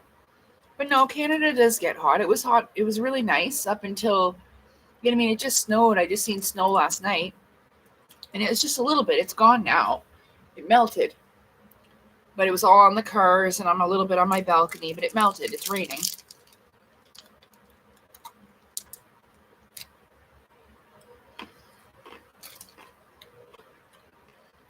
Mm.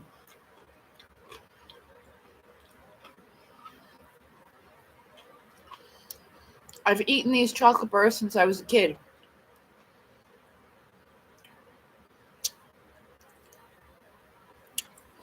Yeah, they're amphibians like frogs.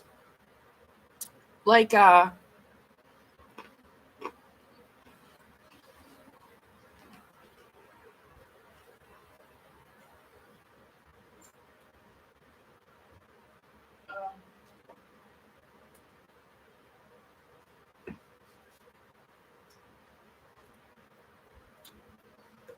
This is my other art book, but I started a new one because this one's full.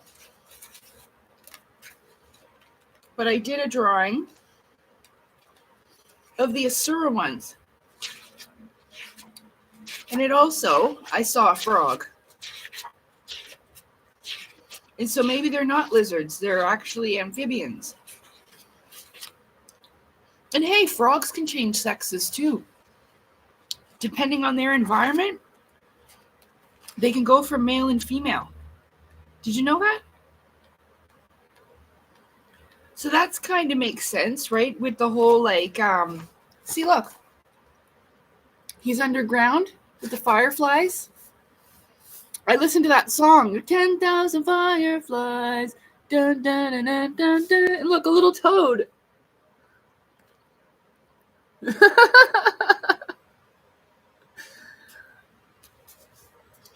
So yeah, you know, but they're nature elementals, right? So that's what they are.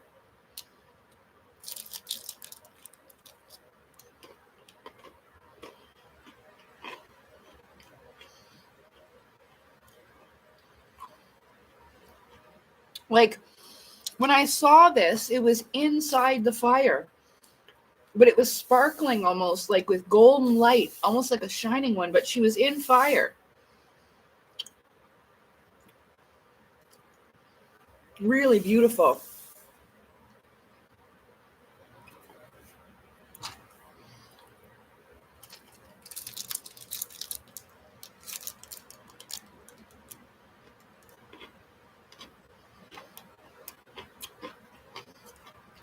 It's very crunchy.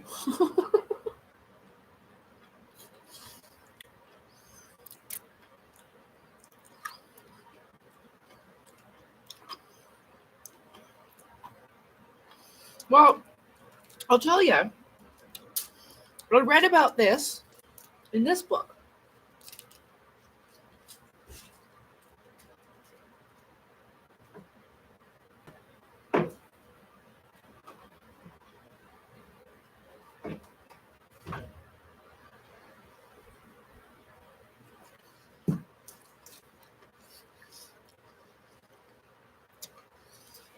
It's the secret teachings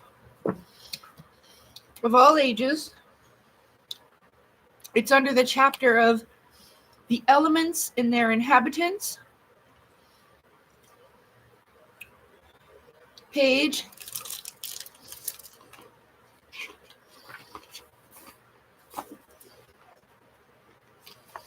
279. See?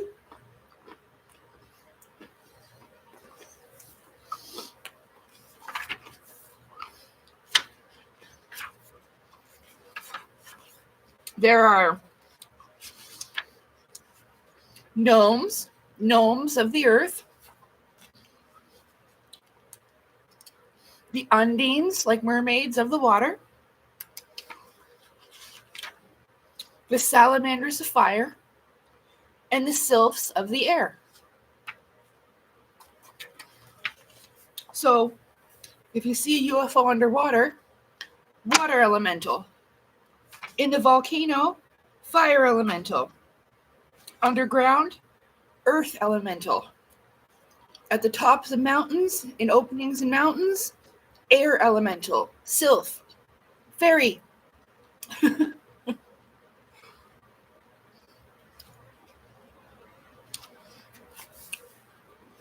I mean, you can only guess until you meet them and talk to them, you know what it's about. Then you can kind of figure out. They might even tell you. Look.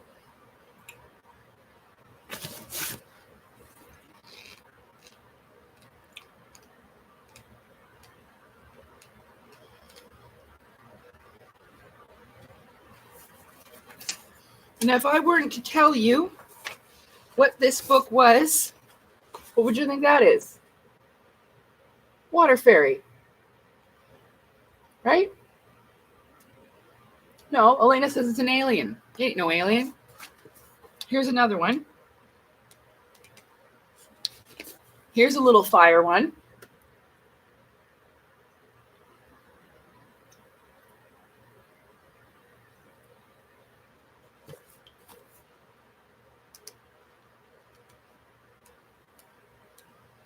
Where's my favorite little fairy one?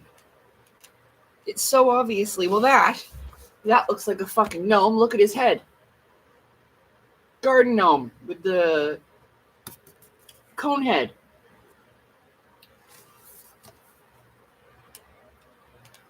Where are you? She must be up here a little more. She's sitting on a tree branch and everything. It looks like she flew out of Fern Gully. Little fairy, where are you?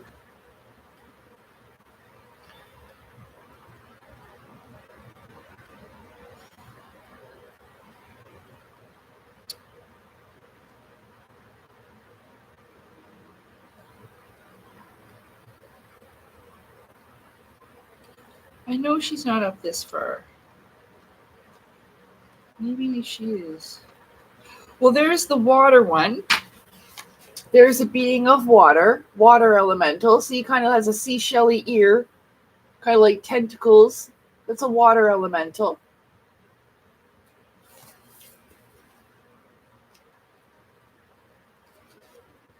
Oh, she was right there. Look, fairy from Fern Gully. Tree sprite. Look at her ears.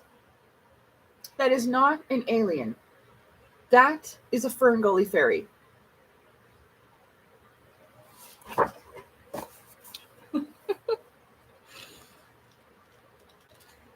Well, they're interdimensionals, right? But they're not aliens. So this one just happens to be a fire, and it looks like a salamander.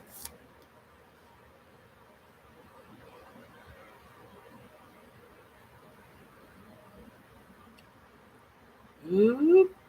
See a little energy ball? Ether ball. Yum. Aw. The chocolate bar has gone too fast, though, that's for sure.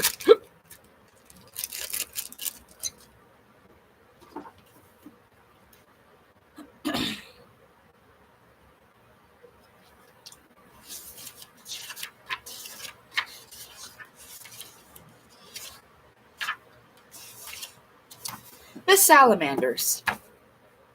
The third group of elementals is the salamanders, or spirits of fire, who live in the untunated spiritual ether, which is the invisible fire element of nature. Without them, material fire cannot exist. A match cannot be struck, nor will flint and steel give off their spark without the assistance of a salamander, who immediately appears, so the medieval mystics believe, invoked by friction, or sometimes conflict, right? Man is unable to communicate successfully with the salamanders, owing to the fiery element in which they dwell. For everything is resolved to ashes that comes into their presence. But specially prepared compounds of herbs and perfumes, the philosophers of the ancient world manufactured many kinds of incense.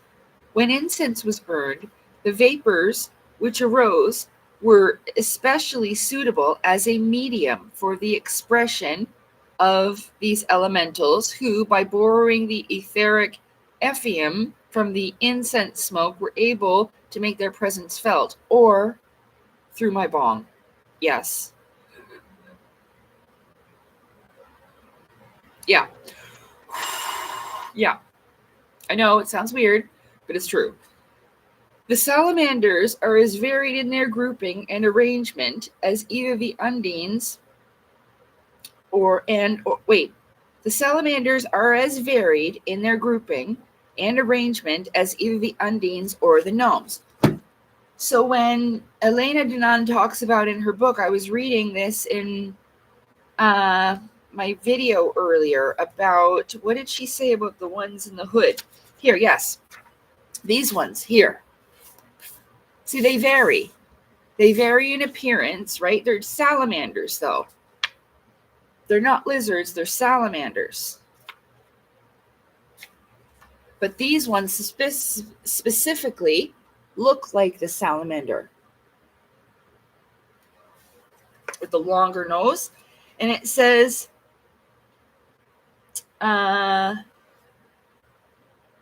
again, they're saying they're all extremely dangerous and hateful towards humans. Well, a lot of these nature beings don't like humans because we fucked up the earth. You got to remember that. Little details like this. Okay, serpent race, but it's not a serpent race. It's a salamander race. Some of them do use darker forms, like they're parasites. Remember I told you, and they feed off of life force. So it says, sorcery and other forms of mind control against their enemies. They appear to be dimension hopping sorcerer or priest class among the reptiloid species, but it's not reptoid. They're salamanders and under the element of fire. Okay? There are some of them that are a kind of vampire who feed off human emotional life essence, or your chi, prana, life force, vril. Okay? And human emotional, sucking up energy they need, not only to nourish their auric power, but that's etheric. It should be etheric power, but also to trap and enslave humans by their vices and weaknesses, blocking their spiritual growth. My nose is running. Sorry. Blocking their spiritual growth and dragging them back down to the lower planes of existence. Right? Now, there are beings like this, but it doesn't necessarily mean they all look like that. They could look in the black cloak, but look like that. It's all about choices and principles, what they believe, what they choose, right? Hold on. A Disney movie called Frozen 2. No, I haven't seen the Frozen ones, but you know what's a really good movie? The Elementals. Element, or it's like got the fire girl and the water boy. That's a really good example of what we're talking about here. Because my fucking nose is running, you guys. Sorry. They're all supposed to work in harmony together. Remember Avatar? At one time, the Four Nation lived in harmony, and then the Fire Nation attacked.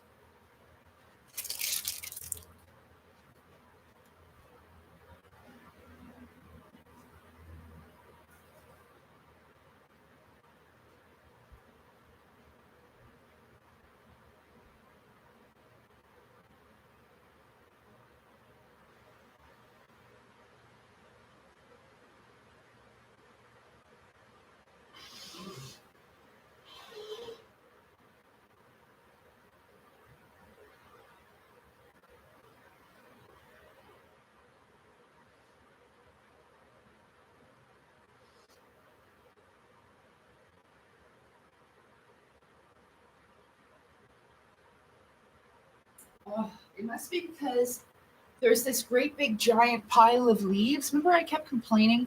The man with the leaf blower, well, he came back. They cleaned it the first time, so they will clean it up, but it's because it's raining and stuff, and like the leaves are all what's that called? Breaking down, decomposing. I almost said disintegrating.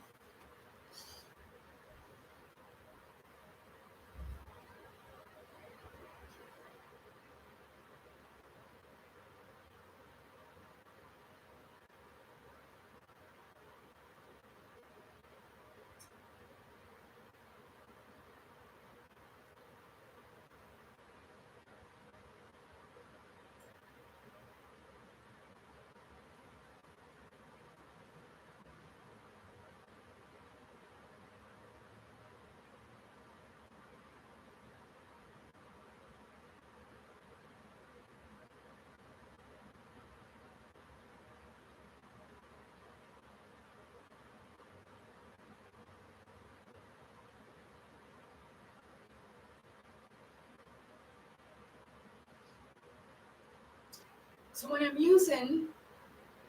using my bong, it's both fire and water together.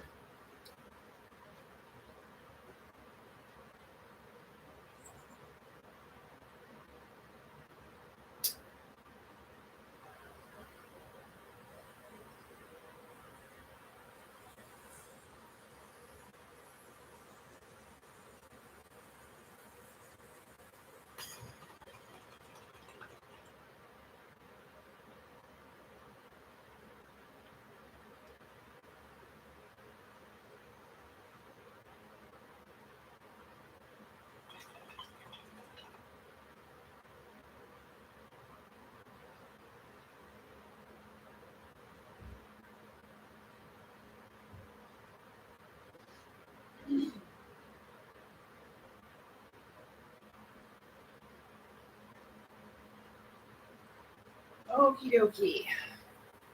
Where were we? For my nose started dripping. Okay.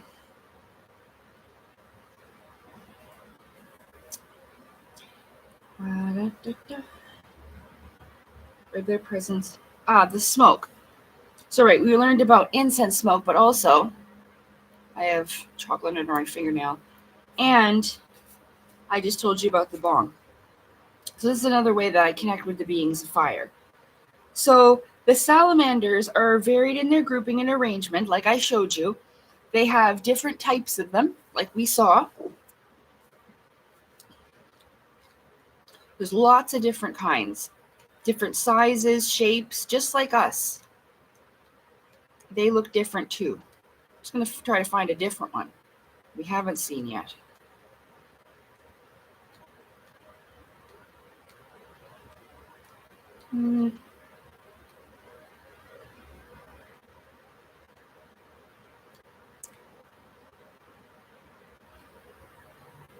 I showed you the little gnome. I think scary little fucker. Oh well, I showed you them. I mean, I love her art. Here's one. He looks more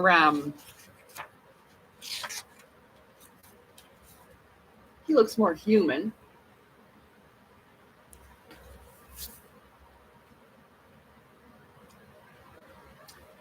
They're often mistaken for reptilians.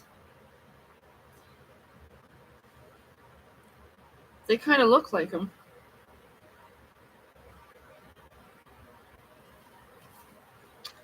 But I think that might be the only examples, That would obviously be like a higher class one, It's the same thing with a spiritual hierarchy, except,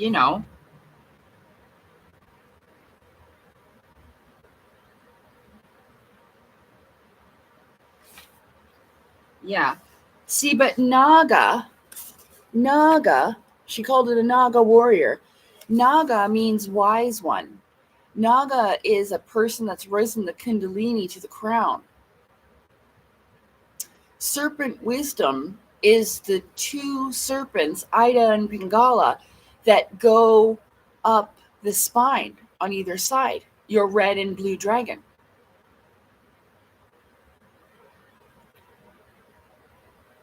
I mentioned in, I think, my video, I'm getting the deja vu because I'm got to post the video later. But I said, like in Avatar, The Last Airbender, Zuko and Aang go and do the dance of dragons with the red and the blue dragon. That's the Kundalini. They show you in lots of different shows. It just so happens that I happen to watch almost every single one that has a lot of this particular symbolism in it. What happened to my chocolate bar wrapper?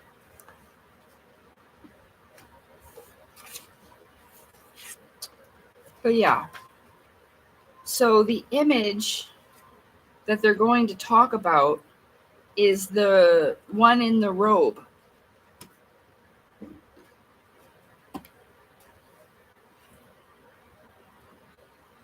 The salamanders are as varied in their grouping and arrangement as either the undines and the gnomes. There are many families of them, differing in appearance, size, and dignity. Sometimes the salamanders were visible as small balls of light. Now, if you hear about small balls of fiery light going across fields, those are the fire elementals. Sometimes they're white balls, sometimes they're red, but those are the balls of light. Paracelsus says salamanders have been seen in shapes of fiery balls or tongues of fire, running over fields or peering into houses. Medieval investigators of nature spirits were of the opinion that the most common form of salamander was lizard-like in shape, a foot or more in length, and visible in a glowing iridula, twisting and crawling in the midst of fire. like this. That's her. That's a fire salamander. She's in the fire. And that's her little aether ball. Okay? That's what I was channeling.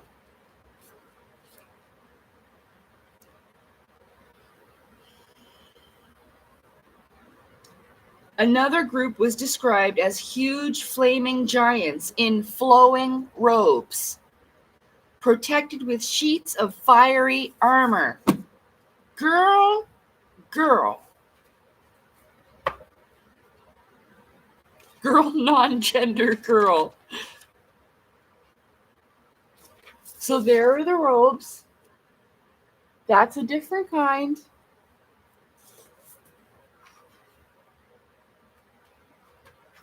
There's another kind.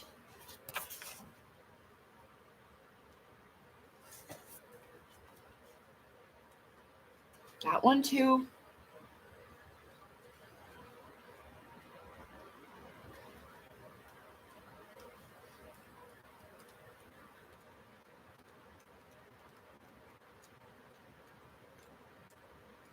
I think that might have been the ones, eh? Yeah. But, oh, the one with the armor. Didn't it say that it had armor?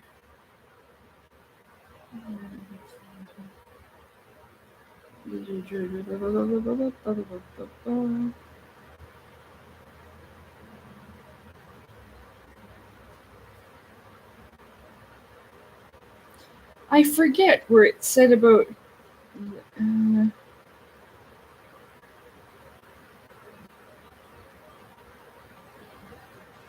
some of them were wearing armor.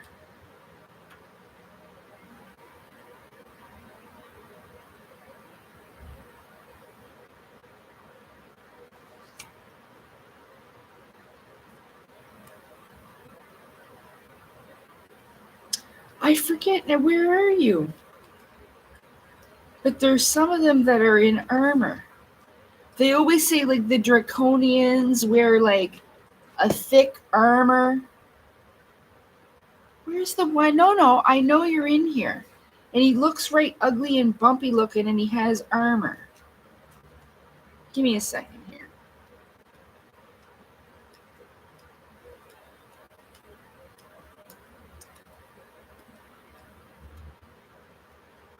I know you're in here.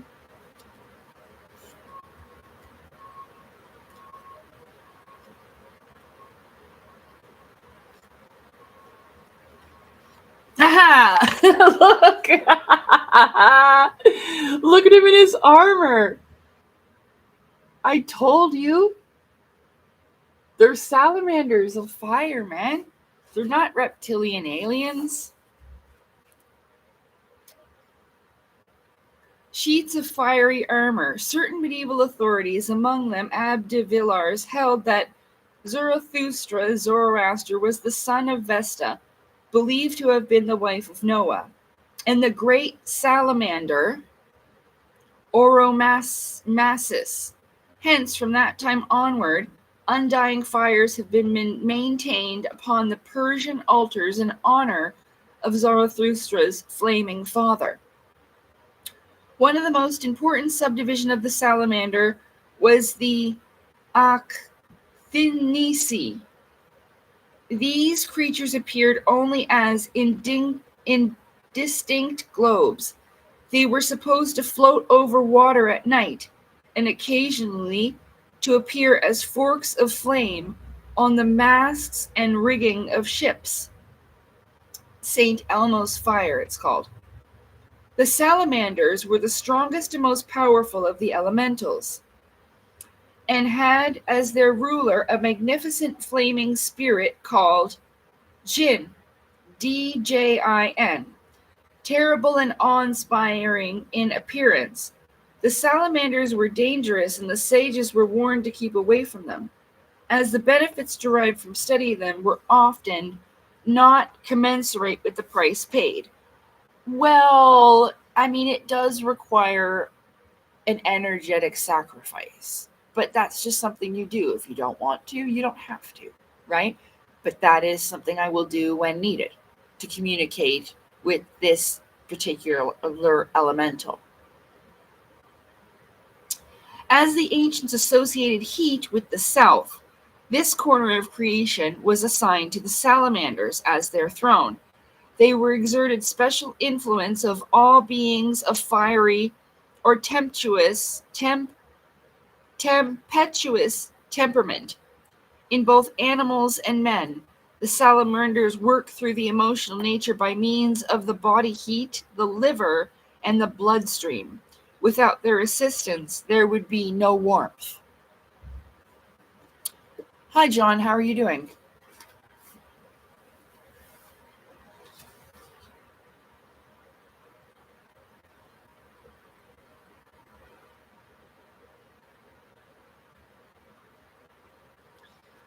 So I read all of these before.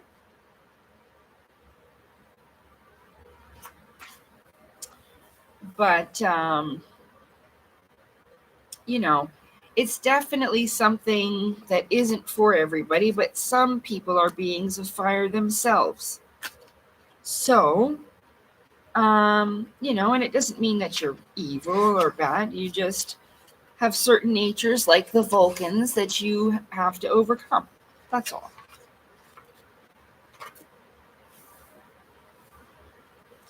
And it does talk about that in here.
So sorry. I'm just trying to see what.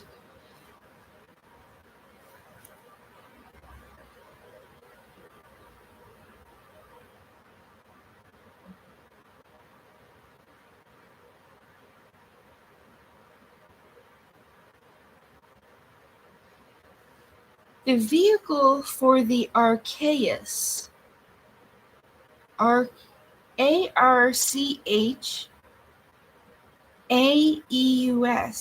or vital life force, Paracelsus called the mumia. A good example of a physical mumia is a vaccine,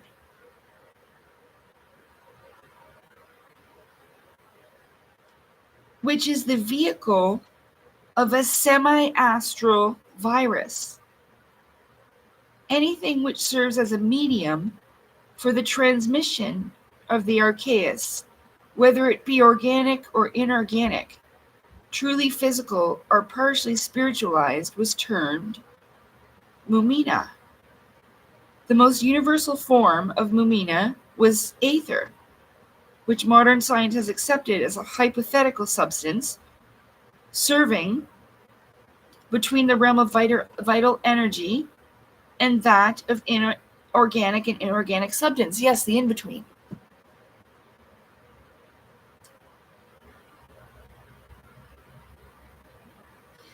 The control of universal energy is virtually impossible, save through one of it. That's why they gave them the jabs.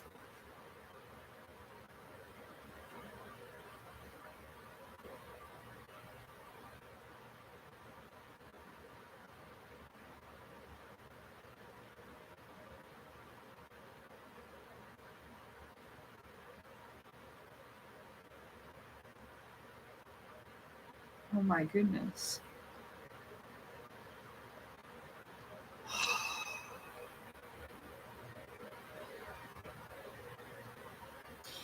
At least that's what it's seeming so. Maybe it was to prevent people from moving into these new energies.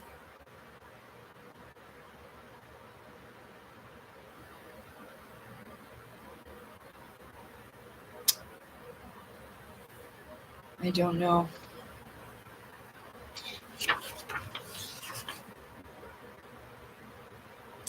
Medical philosophy. That was under medical philosophy. What I just read was on page 297.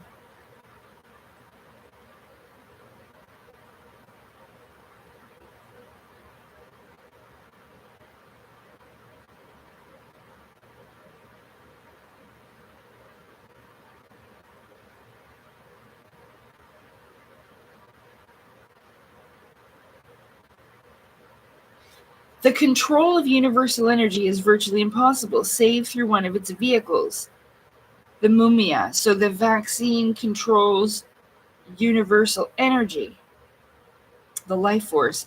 A good example of this is food. Man does not secure nourishment from dead animals or plant organisms, but when he incorporates their structures into his own body, he first gains control over the mumia or etheric double of that animal or plant. Having obtained this control, the human organism then diverts the flow of the archaeus to its own uses.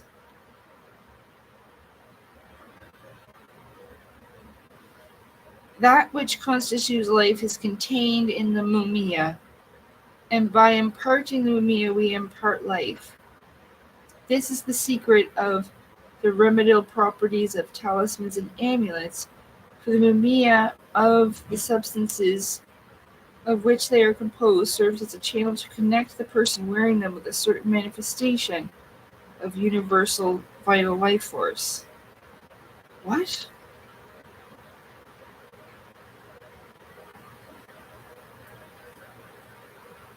That's why I was trying to read before to see where it came from. Anyway, medical philosophy.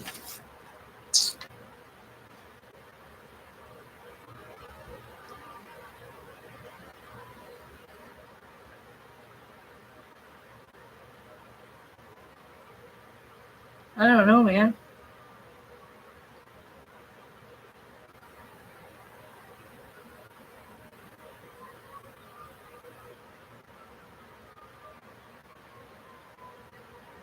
Hmm.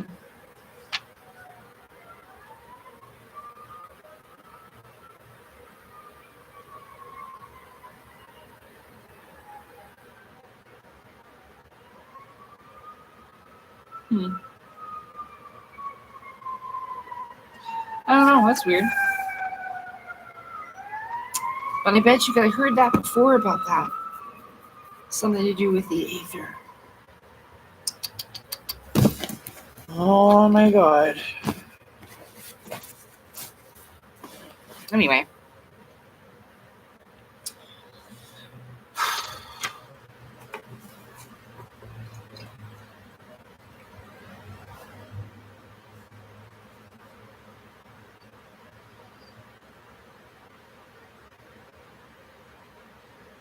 Is there a lag delay?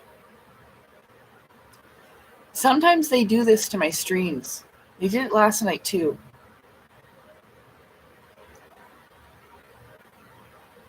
Because it seems to be running fine and I don't have a warning message or anything. So if you missed something, I don't know if you missed anything. I apologize. I'm kind of just in my own little world over here.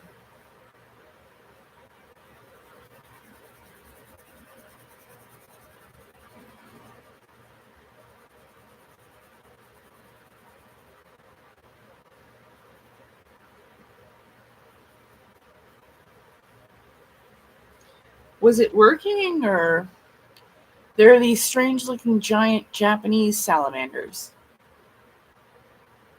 Like in real life or in their art? Because if it's in their artwork, then they're probably representing these beings of fire.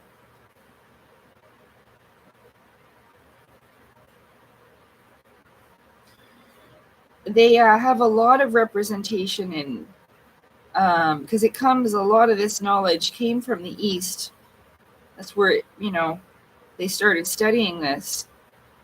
And the knowledge is just passed down.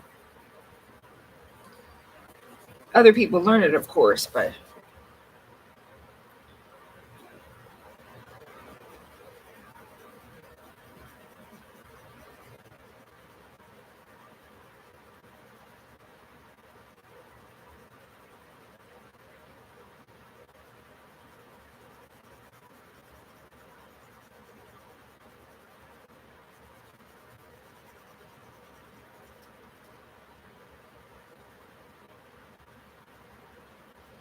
so yeah, I'll just release my video later that I made this morning.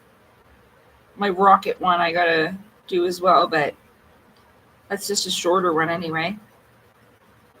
And then hopefully it should suffice, and these beings will calm down a little bit, respectively, about reptilian racism, which I've talked about many, many, many, many times. So I'm not really worried about any type of, negative consequences or anything. Like I said, yeah, sometimes it's tiring, right? Because they need something to burn off to basically, be able to exist here with us, even in the etheric fire.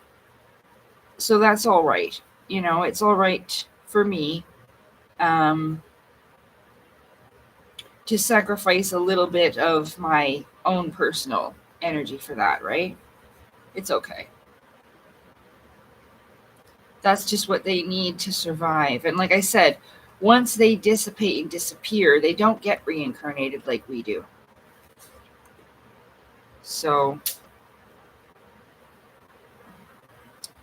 that's just the thing. If they do get extinguished, they don't come back in that same form.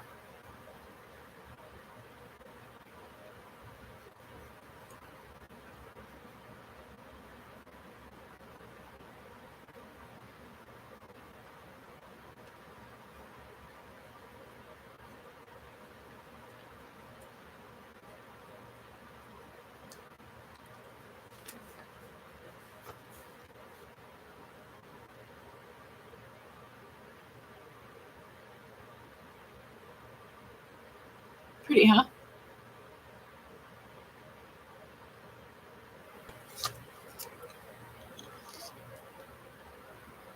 Oh, yeah, yeah, yeah. Big fucking salamander, like 4 feet long. Yeah, I know what you're talking about too. But they have them in their artwork. You'll see. Even sometimes they look like frog people or lizard people in their artwork. Yeah, you'll see that too. But yeah, there is those big ass salamanders. What are they called here? I think it's. But they're like a dark color though, and sometimes they have spots. They're Japan and China, because it says Japan or China. So let's just click Japan. Gigantic salamander. Japanese giant salamander. They can grow up to 5 feet. They're closely related to the Chinese giant salamander. So both of them have, this one's like a brown color. Oh no, they were like I thought. Like a dark color, dark browny. They'd be hard to see underwater. They go in the water, you can hardly see them, like they don't have no eyeballs.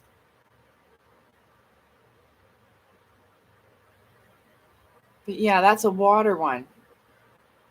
Let's see what the Chinese one looks like. China. They're similar. Capable of growing. Oh, they go bigger, nearly 6 feet in length. Oh, and they're almost extinct. They're critically endangered due to people eating them, using them for traditional medicine, habitat loss, and pollution. Oh, they're the largest amphibians in the world, and it is fully aquatic. It is endemic to the Rocky Mountain streams and lakes in the Yangtze River Basin of central China. It has also been introduced to Kyoto Prefecture in Japan and possibly to Taiwan. It is considered critically endangered in the wild due to habitat loss, pollution, and overcollection, and is considered a delicacy and used in traditional Chinese medicine. Oh, poor fellas. Salamanders are so cute. I used to catch salamanders in the garden, little tiny ones. They were so cute. I really loved them. And we'd make like little towns for them, like little leaf bed and stuff like that. Yeah. Yeah. I like salamanders.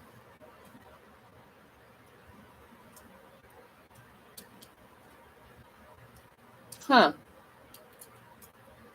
Yeah, I don't know why you'd be lagging. It's okay, fallen star there. Just come back when you can. I don't know why it would be. I'm not having anything on my end at all. Usually I'll get like a warning. So, oh yeah, there is. There's many different species of lots of different animals, man. The creator was really cool making all that stuff.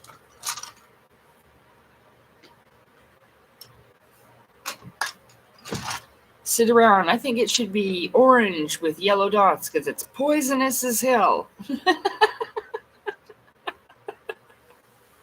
Remember, if it's colorful and it's pretty, it's most likely poisonous.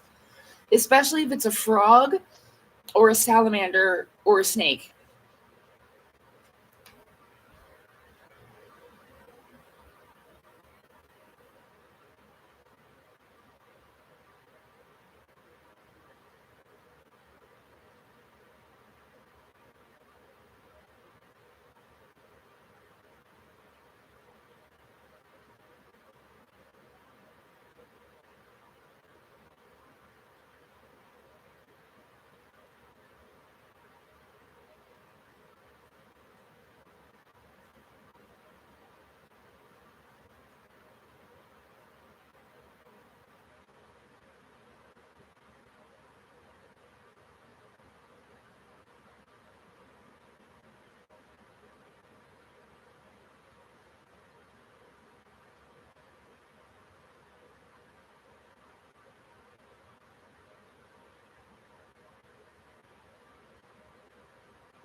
So if you're not knowing what I'm talking about, you should watch the Claustrom's oil video, and then stuff that I talk about will make more sense.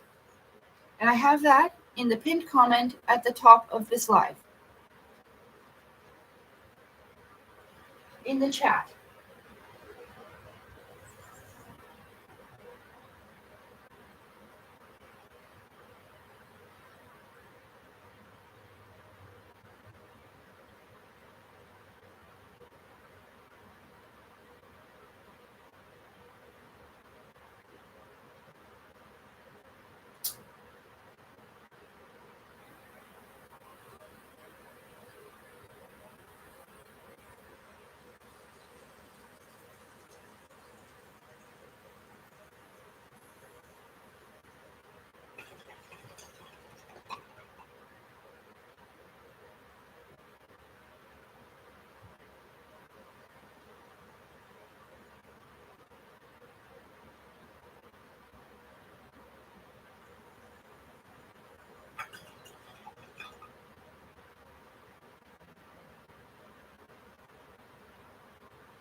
I'll have to put the kettle on.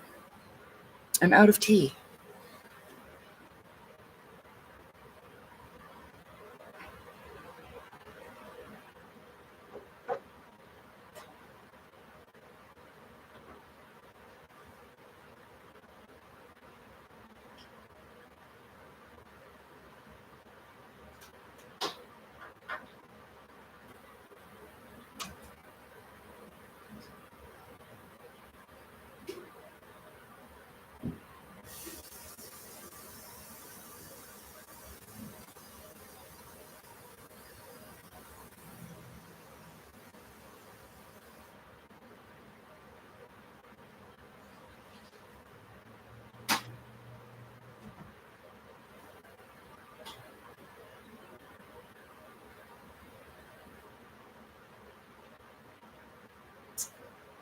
Okay.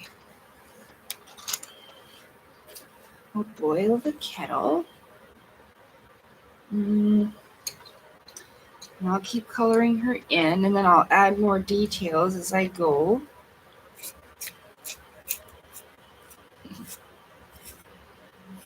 Oh yeah, those are so cute. And Axolot, those are so cute.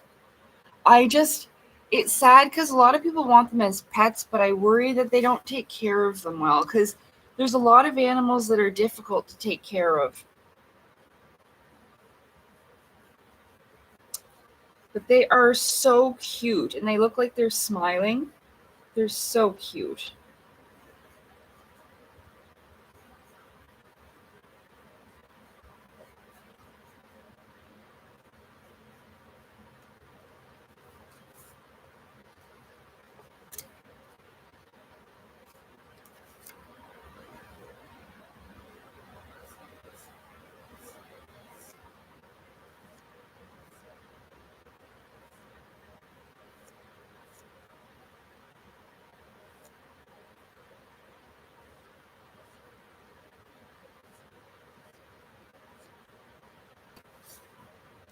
Mm.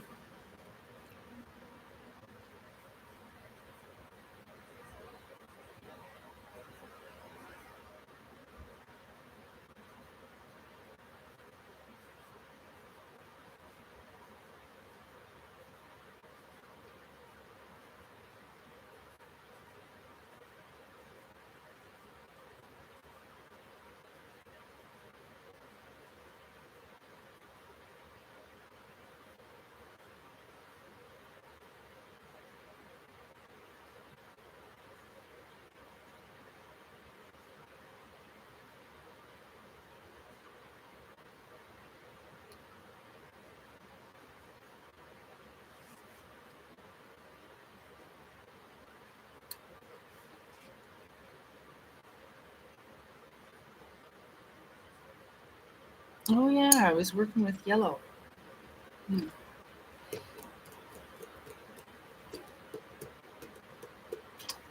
So I don't know. What do we talk about?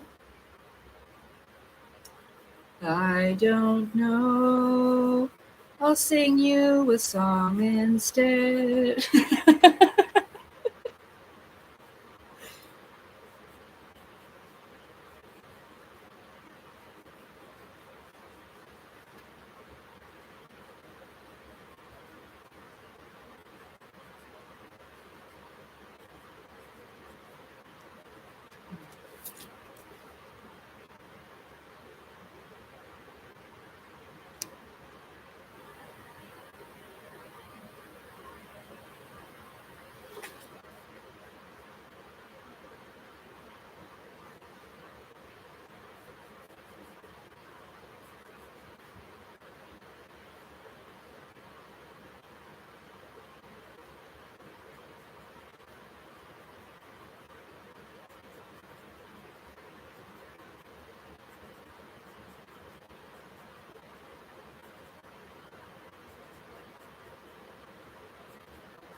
One day I'll have to get a better setup.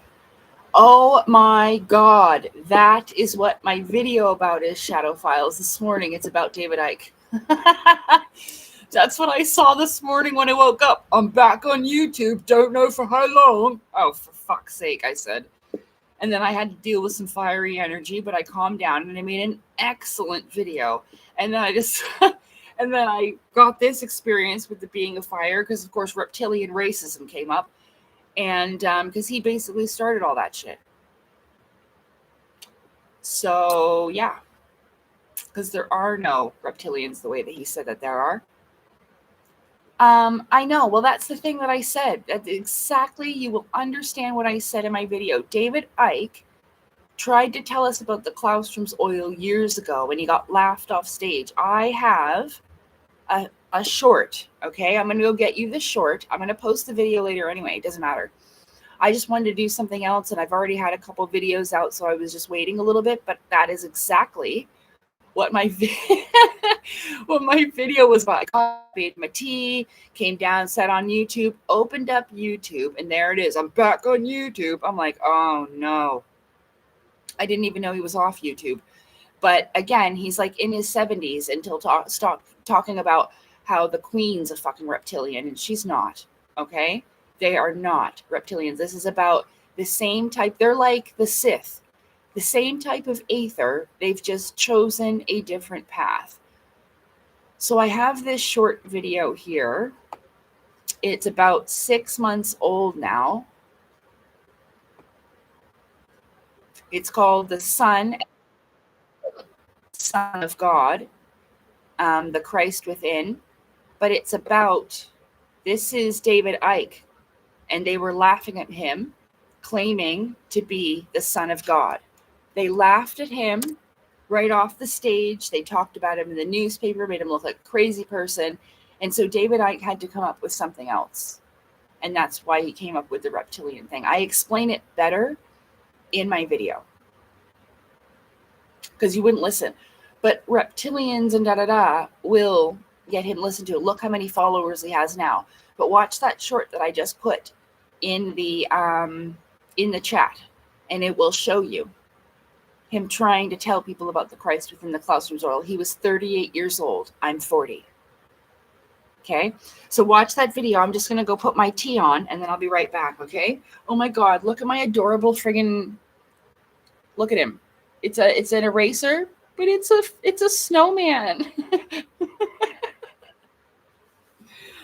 But yeah, check out that short. Well, he's not, okay, it's not that they're a shill. They're pushing an agenda that, one, helps the cabal because it doesn't lead them to the Claustrum's oil, and two, it helps him sell books and make money with sensationalized stories, right?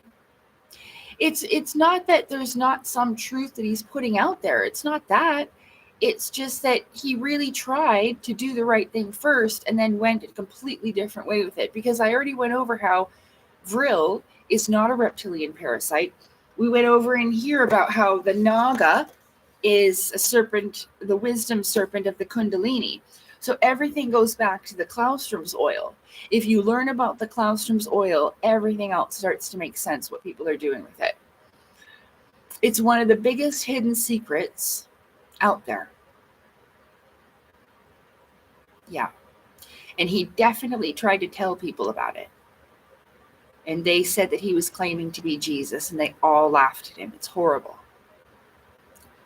But I don't know. Maybe he thought, you know what? If they laugh at me, well, take this. Because he was smart enough to come up with the magnum opus that he did. Reptilian shapeshifters control our leaders. But they're not. They're not reptilian shapeshifters. The Queen isn't one. None of the celebrities are one. That's like the boogeyman in the closet. Human beings are more likely, like even me when my parents were beating me, I couldn't believe that they were just normal human beings. I often thought to myself, are they possessed by demons? But they weren't. They might have been under darker influences of dark forces. That's a real thing. Reptilian shapeshifters aren't. They might seem to be normal, nice people 1 minute, and then they're trying to kill you the next, but that's just in their nature because they're a cold-blooded reptile-like person, like a fucking crocodile. You know what I mean? Just eat you, no mercy. And that's the symbolism and allegory of it. He used symbolism and allegory to express a certain kind of individual, but it's not. I was called a reptilian in my own town. So I have personal business about it. You know what I mean? Which it was not true. The spiritual community here in my town where I currently live used that against me, telling people I was some type of reptilian person, which was horrible for me.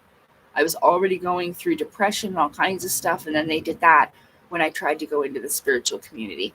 So this is horribly dangerous. And what's this? Damaging,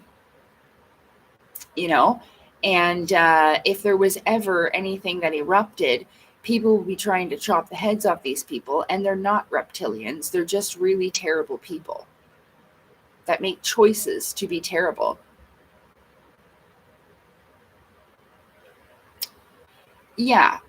So if you do some research about David Icke, you will find that out. He had quit his job because, well, he probably thought, because when you discover this, you do have to get over the feeling of I'm a chosen one and all this nonsense. And it does kind of go to your head a little bit. I mean, look what happened to David Wilcock. That's what happened to him.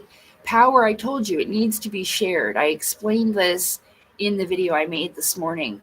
And this is why I tell you about other teachers that are better at this than me, about teaching about the Claustrum's oil, like Kelly Marie Kerr. It's Kerr. I'm pretty sure I'm saying it right. Her last name. But her website is in the pinned comment, and a lot of her videos are in my Claustrum's oil playlist. But you will also find William Donahue and Santos Bonanchi for sure. But I can't remember all of them. Okay? What the fuck, why to what exactly, Shadow Files? I kind of just talked about a lot of stuff just there. It's okay to ask it that way even, but just directly ask, like, what do you mean? I don't get it. Why would he do that? Well, because people really hurt his feelings a lot. Probably a lot of people, probably even his own loved ones when that happened, when he discovered about the Claustrum's oil. And maybe I won't become anything like what I hope to be. I hope to join the solar beings. I don't know if I'm going to have, about me, about the powers like the Avatar or anything. I don't know about that. It might be just for the afterlife. Why would they say you're reptilian? Well, because I wasn't going along with their narrative of channeling Melchizedek and all this new age type of stuff that they were into. And I tried to talk about other things. And of course, the lady who ran the center saw the Asura and basically used that to her advantage and told everybody that I was like an enemy. Yeah. So that's why I'm not in the spiritual community here. I tried, and then they did that to me. Yep. I was literally talking to this fellow on Facebook who was part of the spiritual community group. It was it was right next to the gay bar, which is not a problem. But it was in the building. It was right next to the gay bar. And and we would all meet there on Tuesday or Wednesday nights, and we had meditation and all kinds of stuff. And yeah, she just got to know me and decided that she didn't like me, She got a book that I had sitting on my bookshelf, I remember, and I had never even read it. And it was actually like a true story of this woman. It's called The Eagle and the Rose, I think. I'd never read it. But it's like she got the book thinking that's something that I read. It was totally bizarre. When I questioned her, I was like, oh, that's that book I have on my bookshelf on my TV. She's like, oh, I don't know what you're talking about. But she definitely saw it. So it was just really, really bizarre behavior. Like, she broke down crying on the couch saying about how when I questioned her about feeling like I couldn't trust her, because I was right. She was information fishing. She would come over to my house and fish for information. And then she used it against me. So I've learned what people are doing this, and now I don't let them do that. But Yeah, and she started crying on the couch. Oh, the darkness always does this to me. No, bitch, you were the darkness, okay? No, she was just an asshole, Shadow Files. She was just a jealous, envious asshole, and she made that choice to be. You see what I'm saying? She thought that by reading that stupid book, it could make her like me. That's what it was, honey. People are like this. I had a friend, Amanda, for 4 years. I talk about this in the Reptilian. Uh, I made a video about this called Confessions of a Reptilian Alien or something. And it's how I was branded one, you know, and more than once. And then this is like calling somebody the worst thing. This is a child SAer, a child eater, blood drinker, basically a demon. Isn't that nice? Wow. Thanks. So that's why, you know? And I was talking to this fella and he's literally like, I gotta go. I'm like, why? What's going on? And I noticed that I was losing friends, all this stuff. He literally unfriended me and left right there because he said that I'm not going to say her name, the so-and-so. I try not to do that. Okay. I really try not to do that. But so-and-so had told him not to hang out with me or talk to me anymore because I'm a reptilian. Yeah. So I couldn't even make any friends in the community because of that.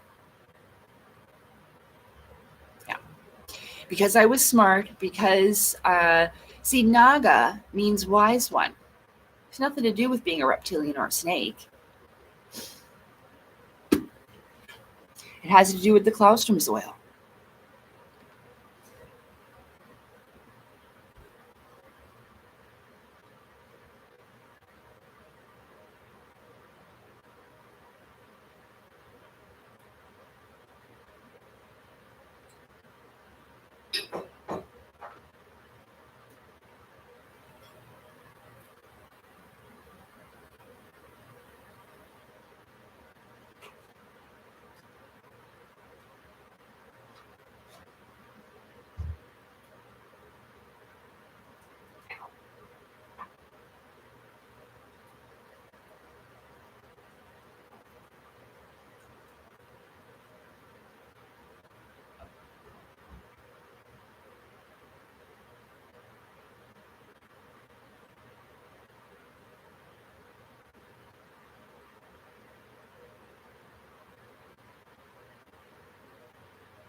Okay.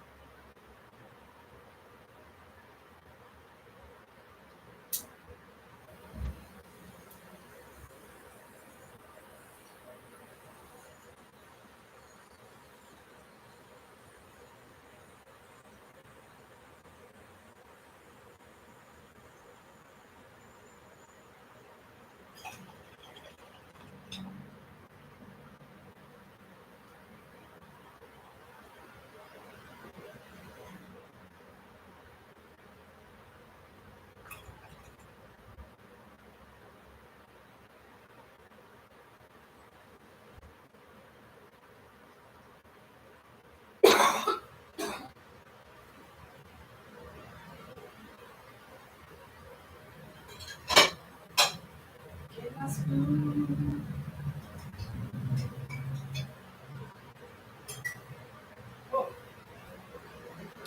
I almost tripped on the roadway.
A cup of tea.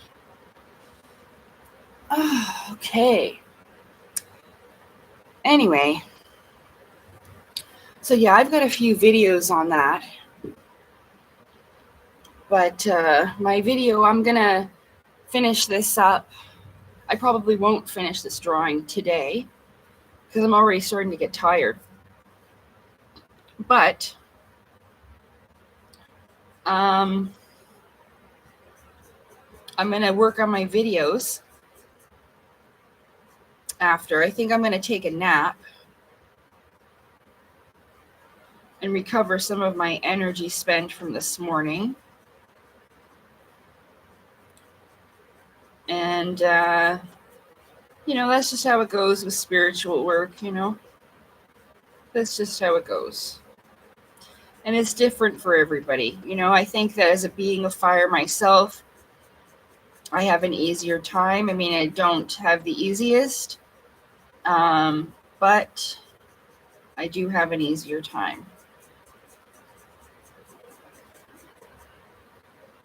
Just filling in the fiery hair.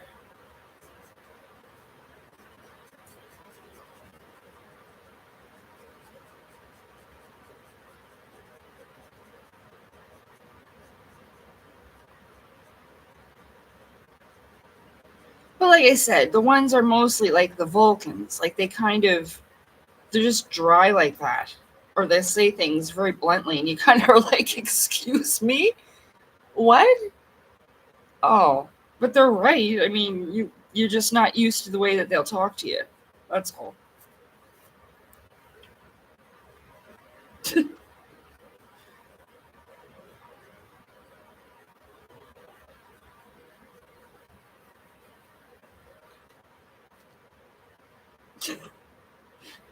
Like if you ask one, do I look fat in this dress? And you do, well, they're going to tell you yes, but let me help you find something that looks better. This is my drawing. No, I didn't. I started a new stream. I'm drawing now. This is my drawing. This is an elemental salamander of fire. She's a female. Hi, Domi. Yeah, I've only been going for 3 hours. That's not that long.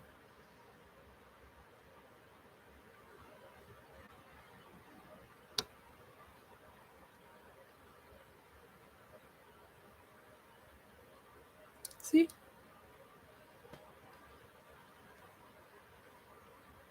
Yeah, it's a ball of chi. See?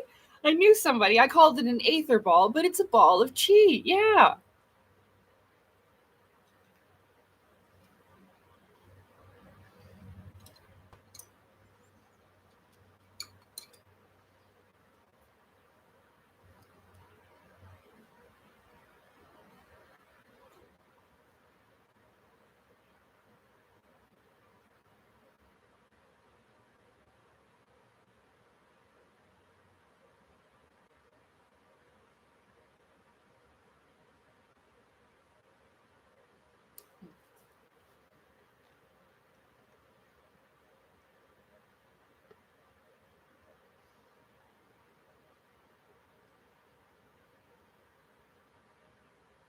There's little fire salamanders.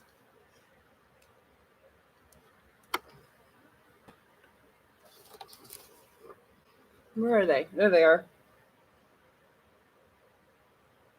There's another one. Cute, huh? Thanks so much.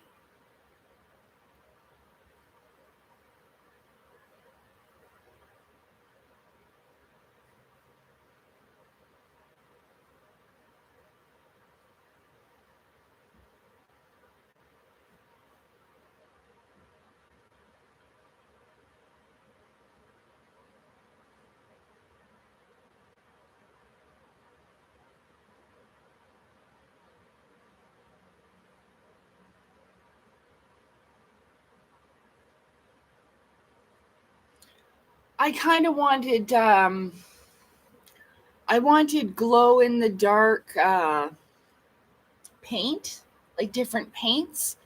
so that I could paint beings like this, but then have them glow in the dark when you like full size, and then have it glow in the dark when you turn the light off. That'd be cool, eh? Like a friendly looking glowing fire being. That'd be so cute. Or one of the water or whatever. Yeah.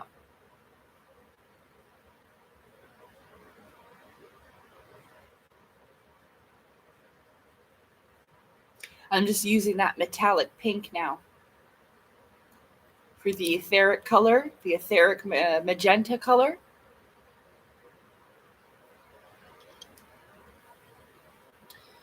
So yeah. And this is usually how my drawings go. I just work on them. Normally I'd be watching TV. Like if I wasn't doing the live, I probably, I don't know, I would have just put on The Witcher. I talked about that a little bit last night too, that it took me a bit to, be okay with the fact that it's no longer Henry Cavill. That's truly unfortunate because he played the role really well. And the new guy just isn't the same. But in the first episode, you can see that he uses the windshield that I was talking about. He goes like this, and it's a round shield. You'll see that in that clip with Sailor Moon that I used. And he also uses fire, and he can use the other elements too, just like the Avatar. Yeah.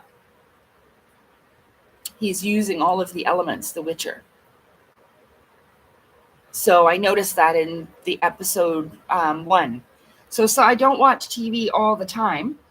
But it's like when I'm doing stuff like this, or, like I said, I might have put on the Klaustrom's oil thing. But if I wanted to just do something that, was kind of not pulling my mind too much, giving me time to relax, I would have chosen that.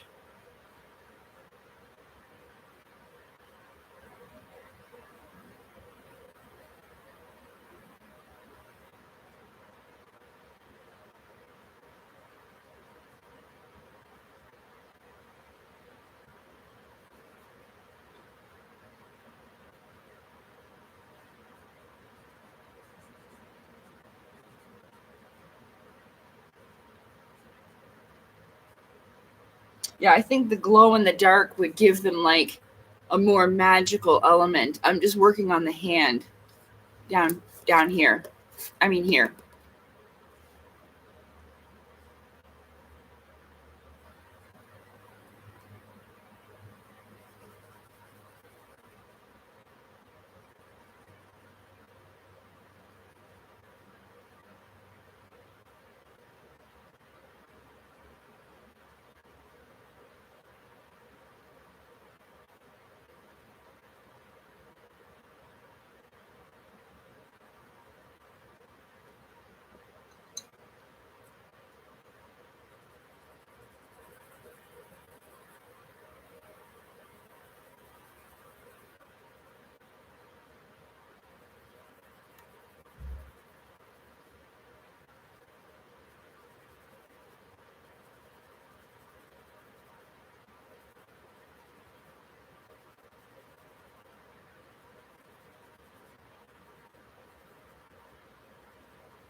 So I don't know. I don't know what to talk about. I keep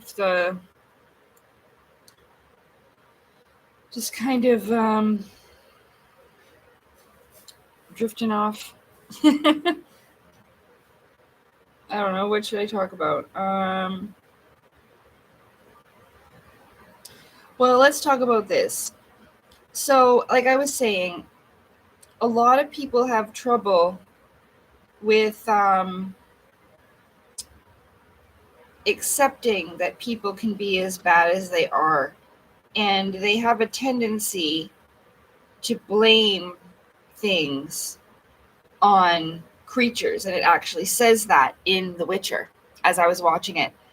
Because they had wrongfully accused these two young ladies of being witches, and they were going to burn them at the stake. And he was like, he challenged the guy to a duel of combat for them. And of course, he didn't want to fight. But yeah, and it talks about that, and it is true, and it's been like that for ages. I mean, the Salem witch trials wasn't really about witches.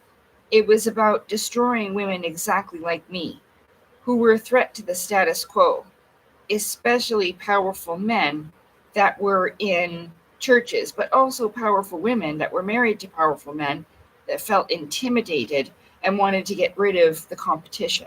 You see? And so this has been going on for a long time. And it still is. It still is. But like I was saying, you can't fake this or pretend. It's something that really requires you to be yourself, truly. In all ways. Always, like always, but in all ways.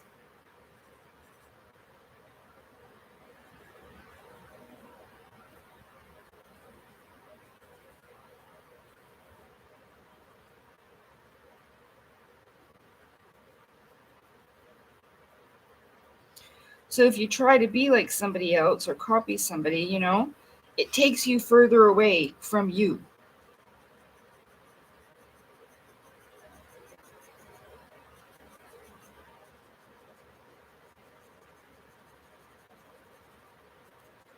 Which is what you don't want, because the Creator made you just as you are for a reason. Made you perfect just as you are. You have everything that you need inside of you. And the Claustrum's oil and the gift of knowing about that is literally and truly the greatest gift that the Creator could ever give.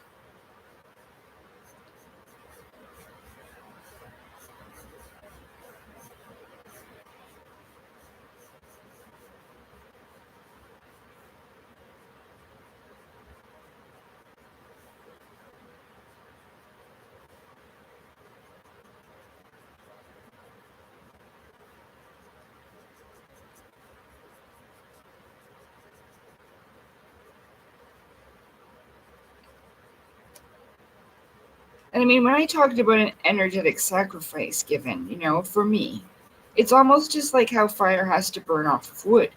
It has to have something to consume to be able to be and to keep burning. So it's similar to this.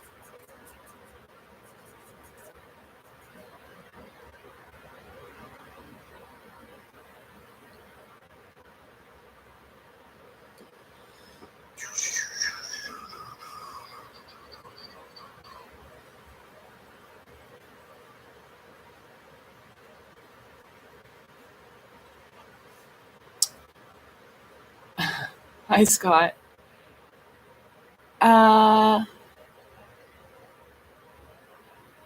Type of paper is it? You know what? I bought this from the dollar store.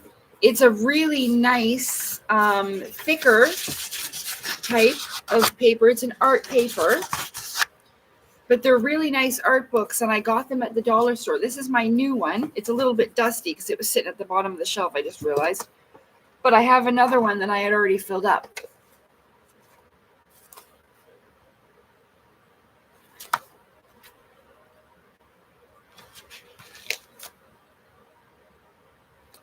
See?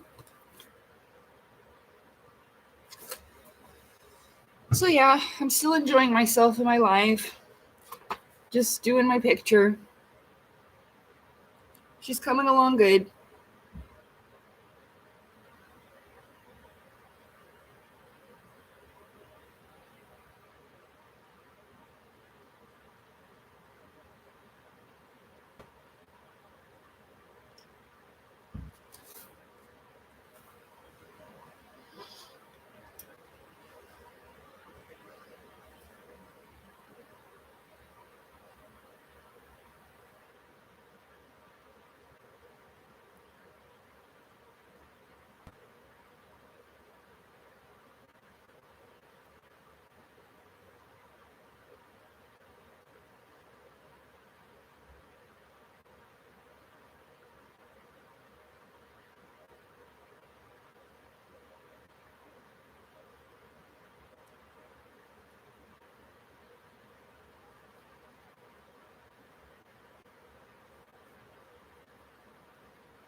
Thank you.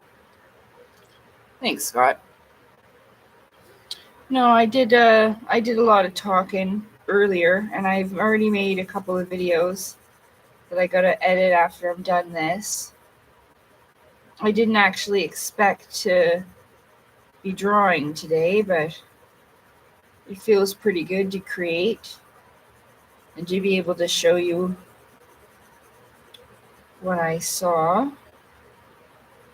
But this wasn't the same as the Asura. Like, I've seen many beings like this before. But like, I drew the spider lady and different things like that I saw.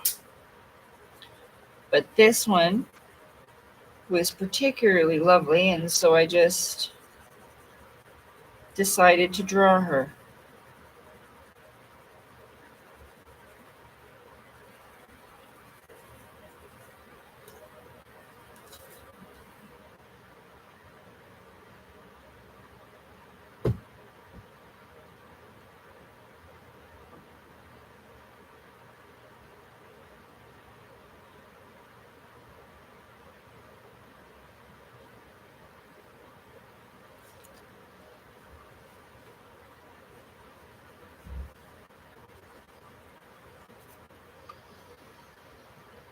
Okay.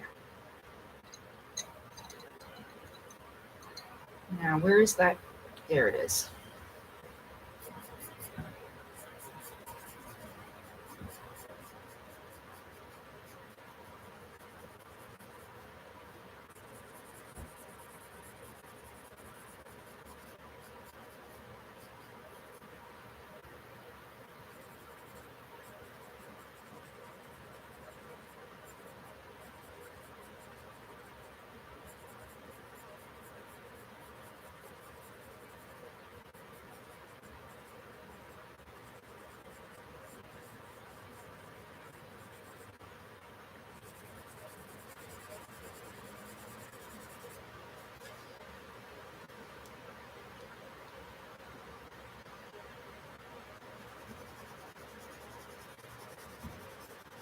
This is that toffee brown.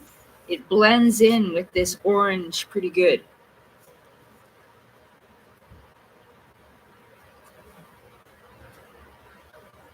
You just have to follow the lines that you've already colored in the direction that you've colored it, and it gives it a nice blend.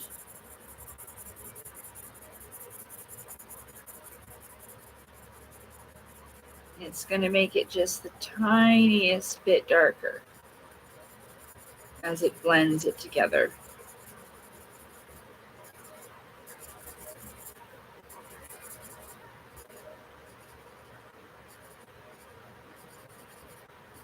No one taught me how to color or anything like that. All of my stuff is self-taught, and I love my art, and I don't care if people think, like, you know, that it's not the best or whatever. I don't give a crap, because it's what I love to do, and it makes me happy, and it's something that I created, and I don't compare myself to others, you know? I think I've gotten pretty good over the years, just with like trial and error things.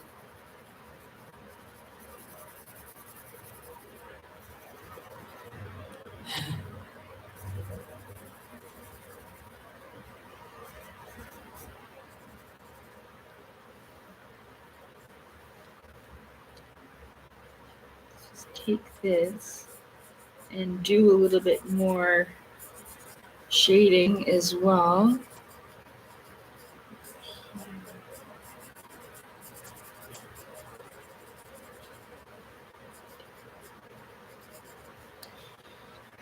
That.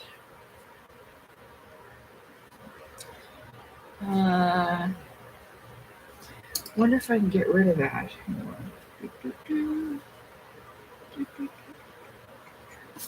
That's bad. Yep.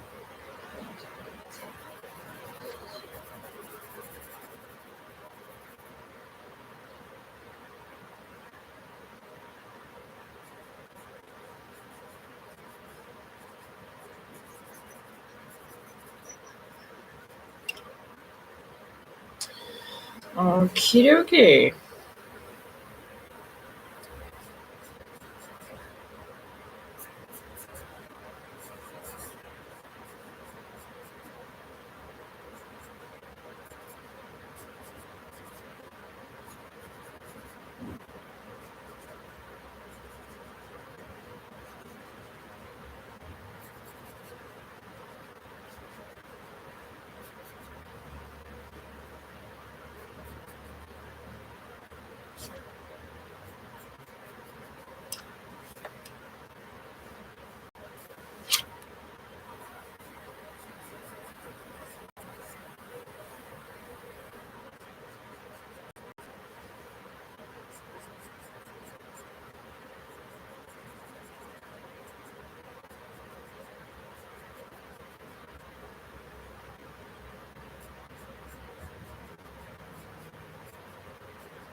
pretty.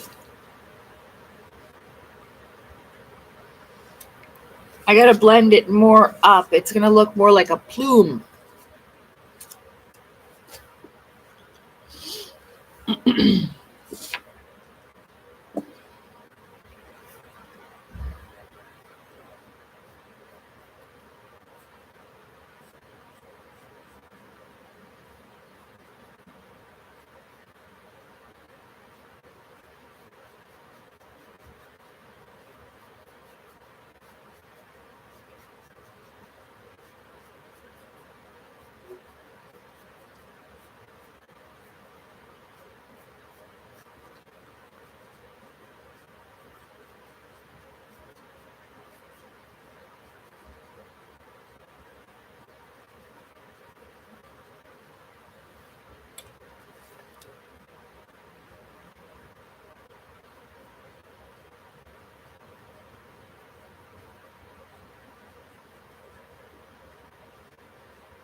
Ow, my back. Fuck.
Okay, I'm going to go in with more yellow. More cowbell. Ding, ding, ding.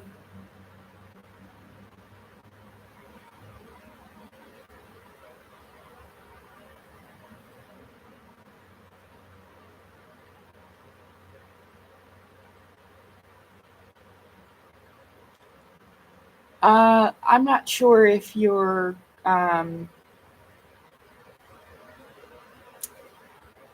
comment is like an insult or not, but I would appreciate if you don't say things like that. Okay?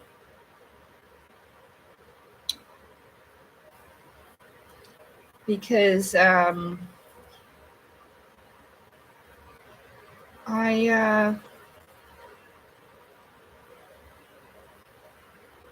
I don't feel like kicking you out today, but I will.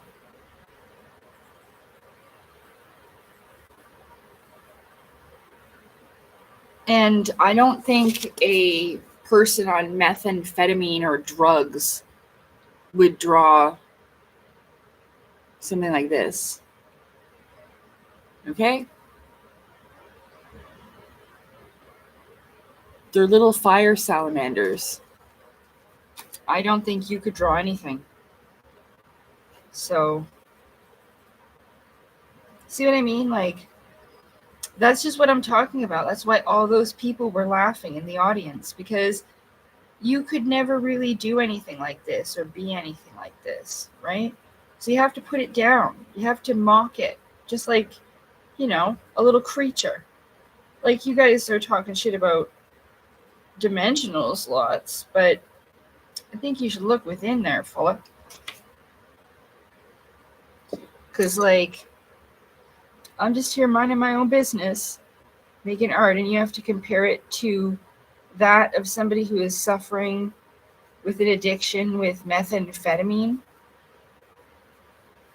or whatever. See, this is maybe why you don't deserve this, but you do. You just don't know you do, and it's exactly what you need. It's what you need, the classroom's oil information. You need to grow the fuck up.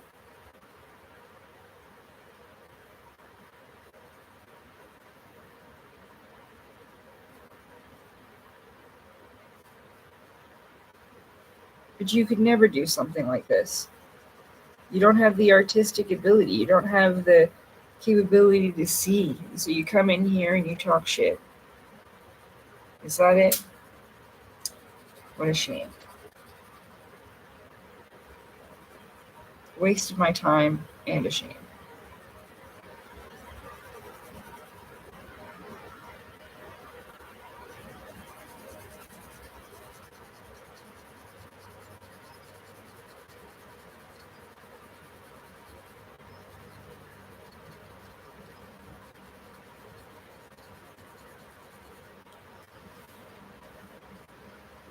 Yeah. Didn't have anything else to say either. Low life. Honestly, get one. Go get a life. Why don't you go get a hobby or something?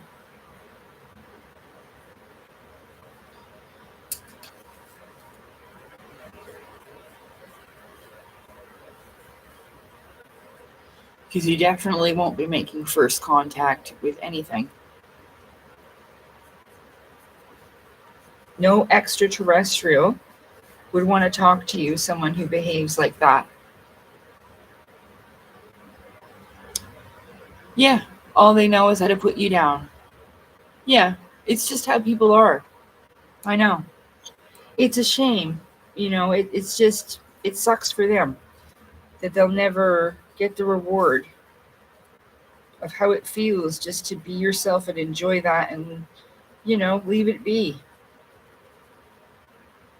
They're just jealous they can't do stuff like this or have anything going on.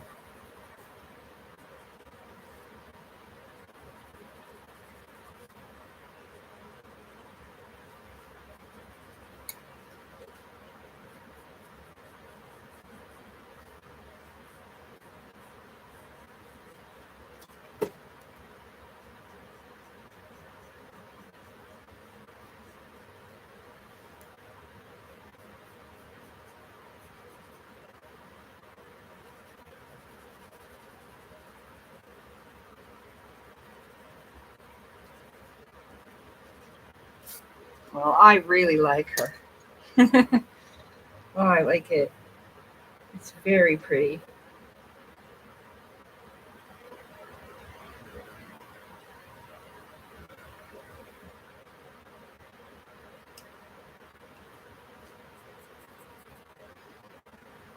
Hmm.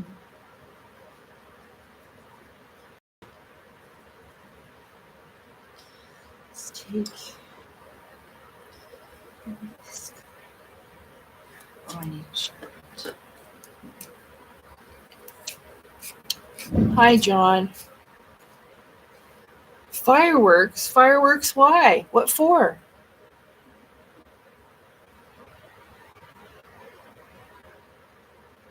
Is there a holiday?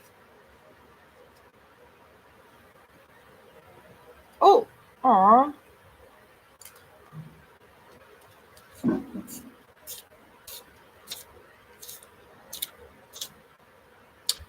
Broke it again.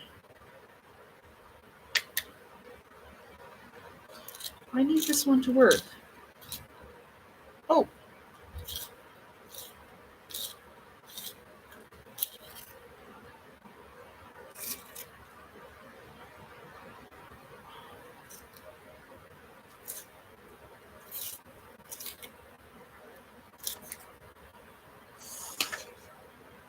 Oh no. It must be broken all the way down. What the hell was that? I think my screen flashed. It was weird.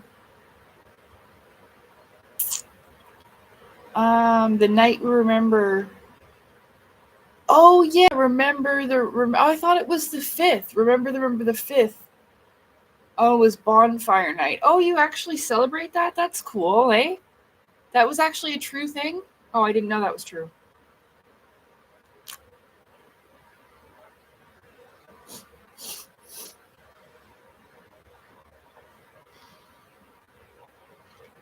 I told you I don't know everything. I didn't know that was a true story. I thought like V for Vendetta was completely fictional, you know? But I guess that's what it was based off of. I guess that, yeah, okay, that makes sense. You don't need to know everything. That's the thing. You only need to know what's relevant to you. That's why I said I didn't give a shit about robots, rockets. Oh man, I'm not gonna have any colored pencil left. What am I gonna do now? I need this metallic color. I bet you it's broken all the way down. Let's see if I got my other.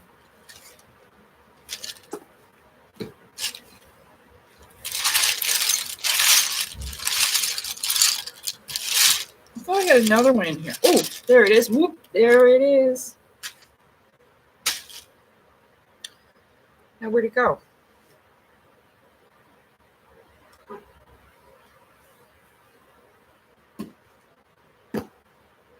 Oh.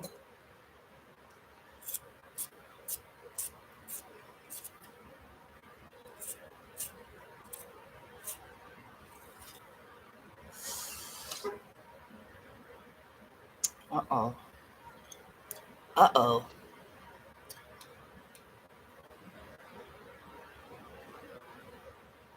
Yeah. You know, I mean, I don't think I'm like a super artist or anything. You know what I mean? I'm just enjoying myself and I love my art. You know, it's my own unique expression. I explained that when I first started. Because a lot of people will compare themselves to other people and they'll be like, oh, I shouldn't even bother to do art, you know, because I'm not like so and so, or I can't do it as well as so and so. You know what I mean? And so then they never bother.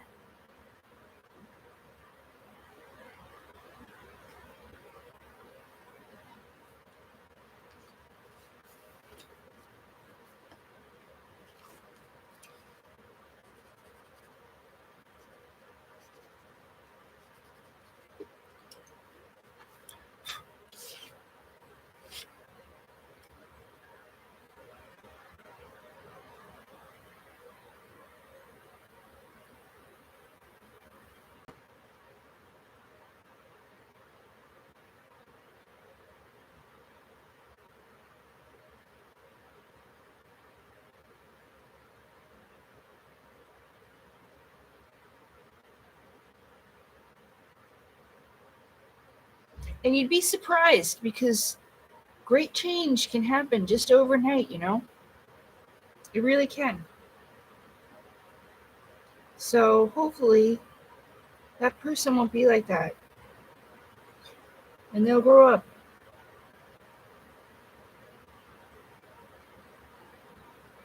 So that's the only way we can get out of this shitty ass mess of a world we're in. We have to grow the fuck up.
It's this one last part.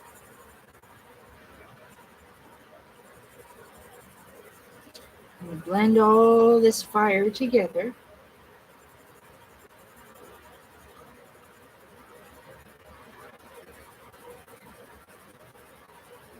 Yeah, I mean, they'll say a lot of stuff. Like, they probably said all that about David Icke, too. Oh, he's on drugs. Oh, he's doing this. He's doing that.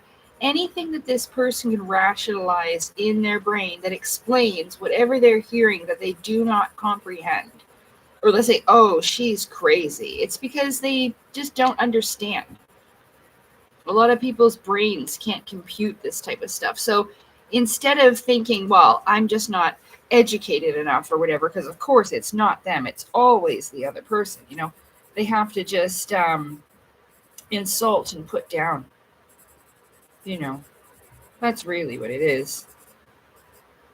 They just cannot comprehend something and then completely dismiss it by saying it's this or that or whatever else.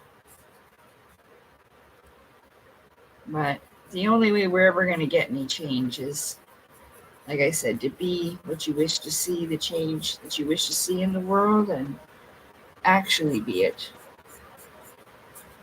Not just pretend to be.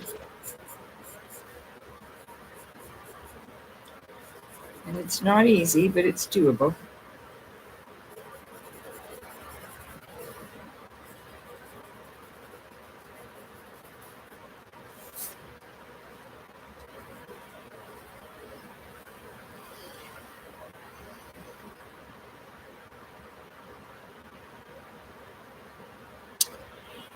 Yeah, no, these aren't watercolored pencils. Not these ones. Um, I I don't have any watercolor actually. I'm not 100% sure if watercolor would be good on this paper. It may. It's thick enough, especially if you know used very.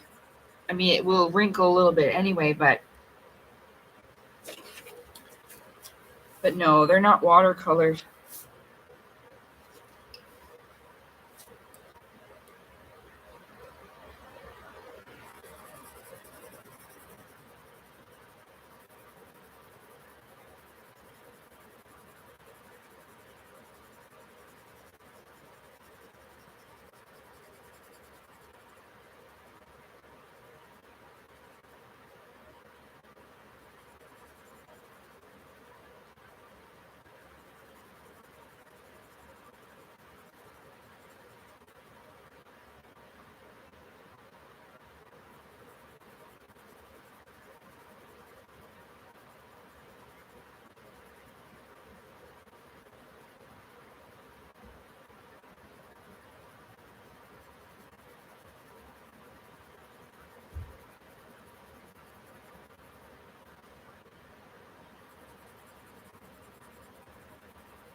Yeah.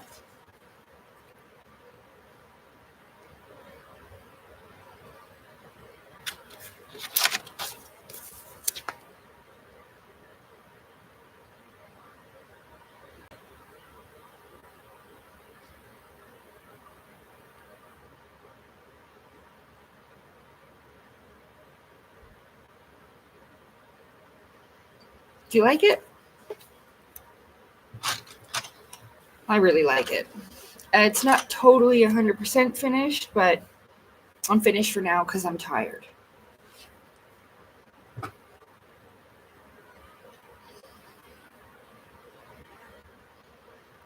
Yeah, that's pretty cool. That was fun. I think I'm going to go in with some more yellow a little bit. It's kind of dark. I can't really see that well. I need better lighting, but yeah, I think I might go in with a little more yellow up around here too.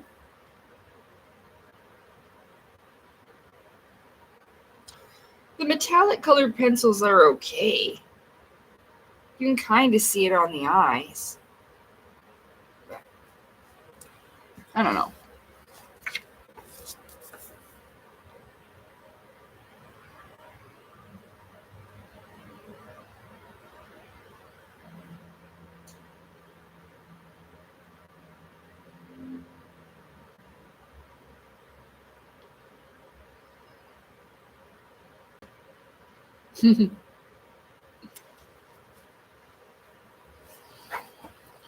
There.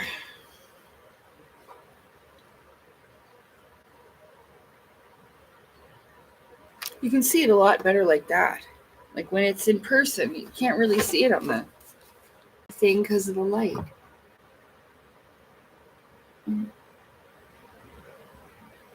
Oh well. Tried.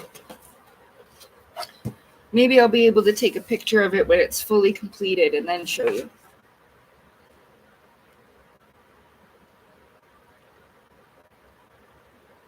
Oh, I forgot to draw in the leather lizards with the purple.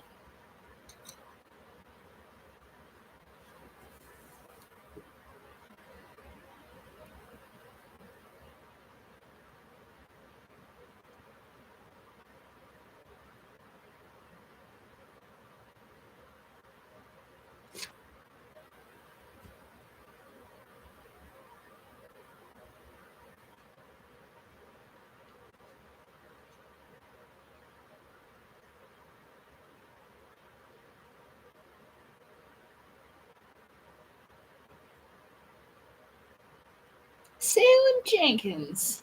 Come here, big fella. Come here, big fella.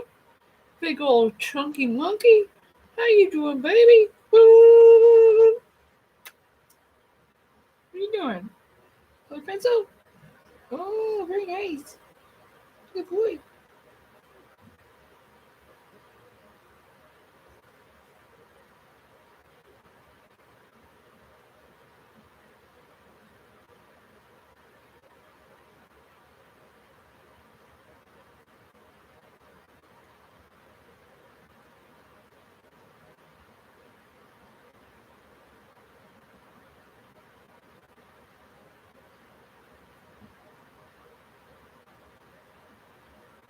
Salamander, salamander. He's a fire salamander.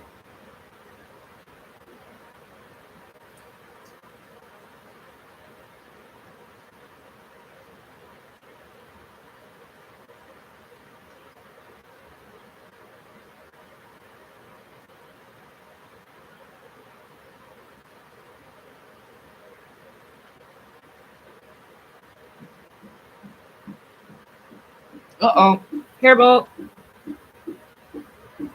Ugh. Oh, buddy. Yuck.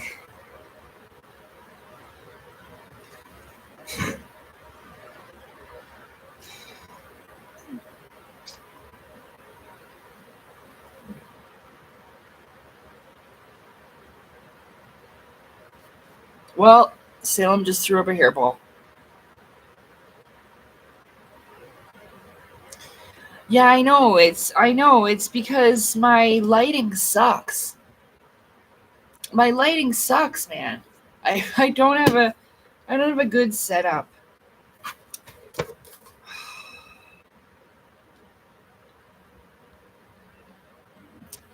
It's just too bright.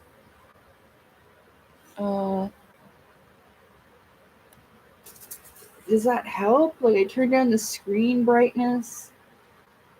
I don't know. I mean, it's light colored pencil anyway. But like,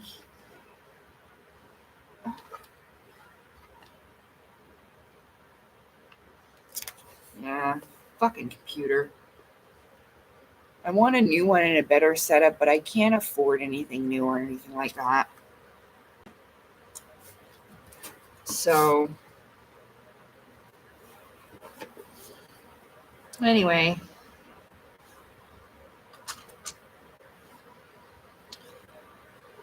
I hope you've enjoyed today's live stream, but I'm tired now.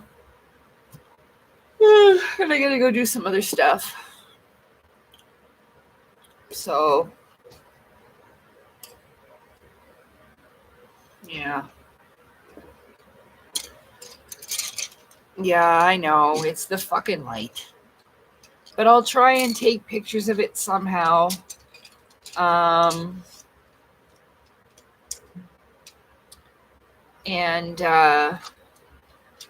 show you the finished result when it's done.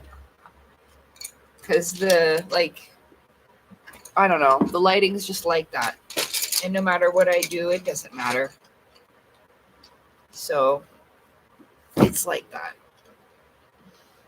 But maybe when I finish, like I said, and I could do all the lines with like marker or something like I normally do, but I don't know. I don't know how to get to be able to see it. I hate this lamp. But if I turn it off, you see it any better? No, not really. Doesn't do it justice. I really like it.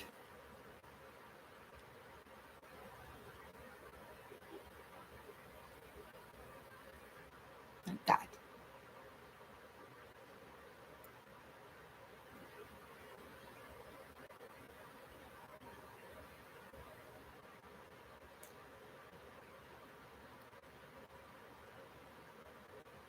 Here's a ball of chi.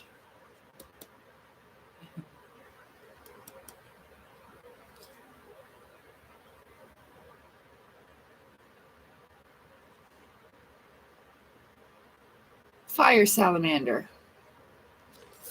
Okay. All done now.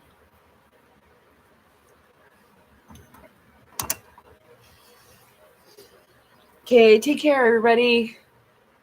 Thanks for being here. Hope you had a good time. And, well, I'll have some videos out for you soon. I just have to take a nap now, and then I'll work on them later, and I'll have them out this weekend, okay? Alrighty, take care. Thank you. See you later. Have a good day. Enjoy your weekend. Bye. Boop. How come it didn't turn into a heart? Wait. A heart. There. Sparkly hearts. There you go. Here's for you. Take care. Thanks for being here, everybody. I'll see you again. Bye-bye.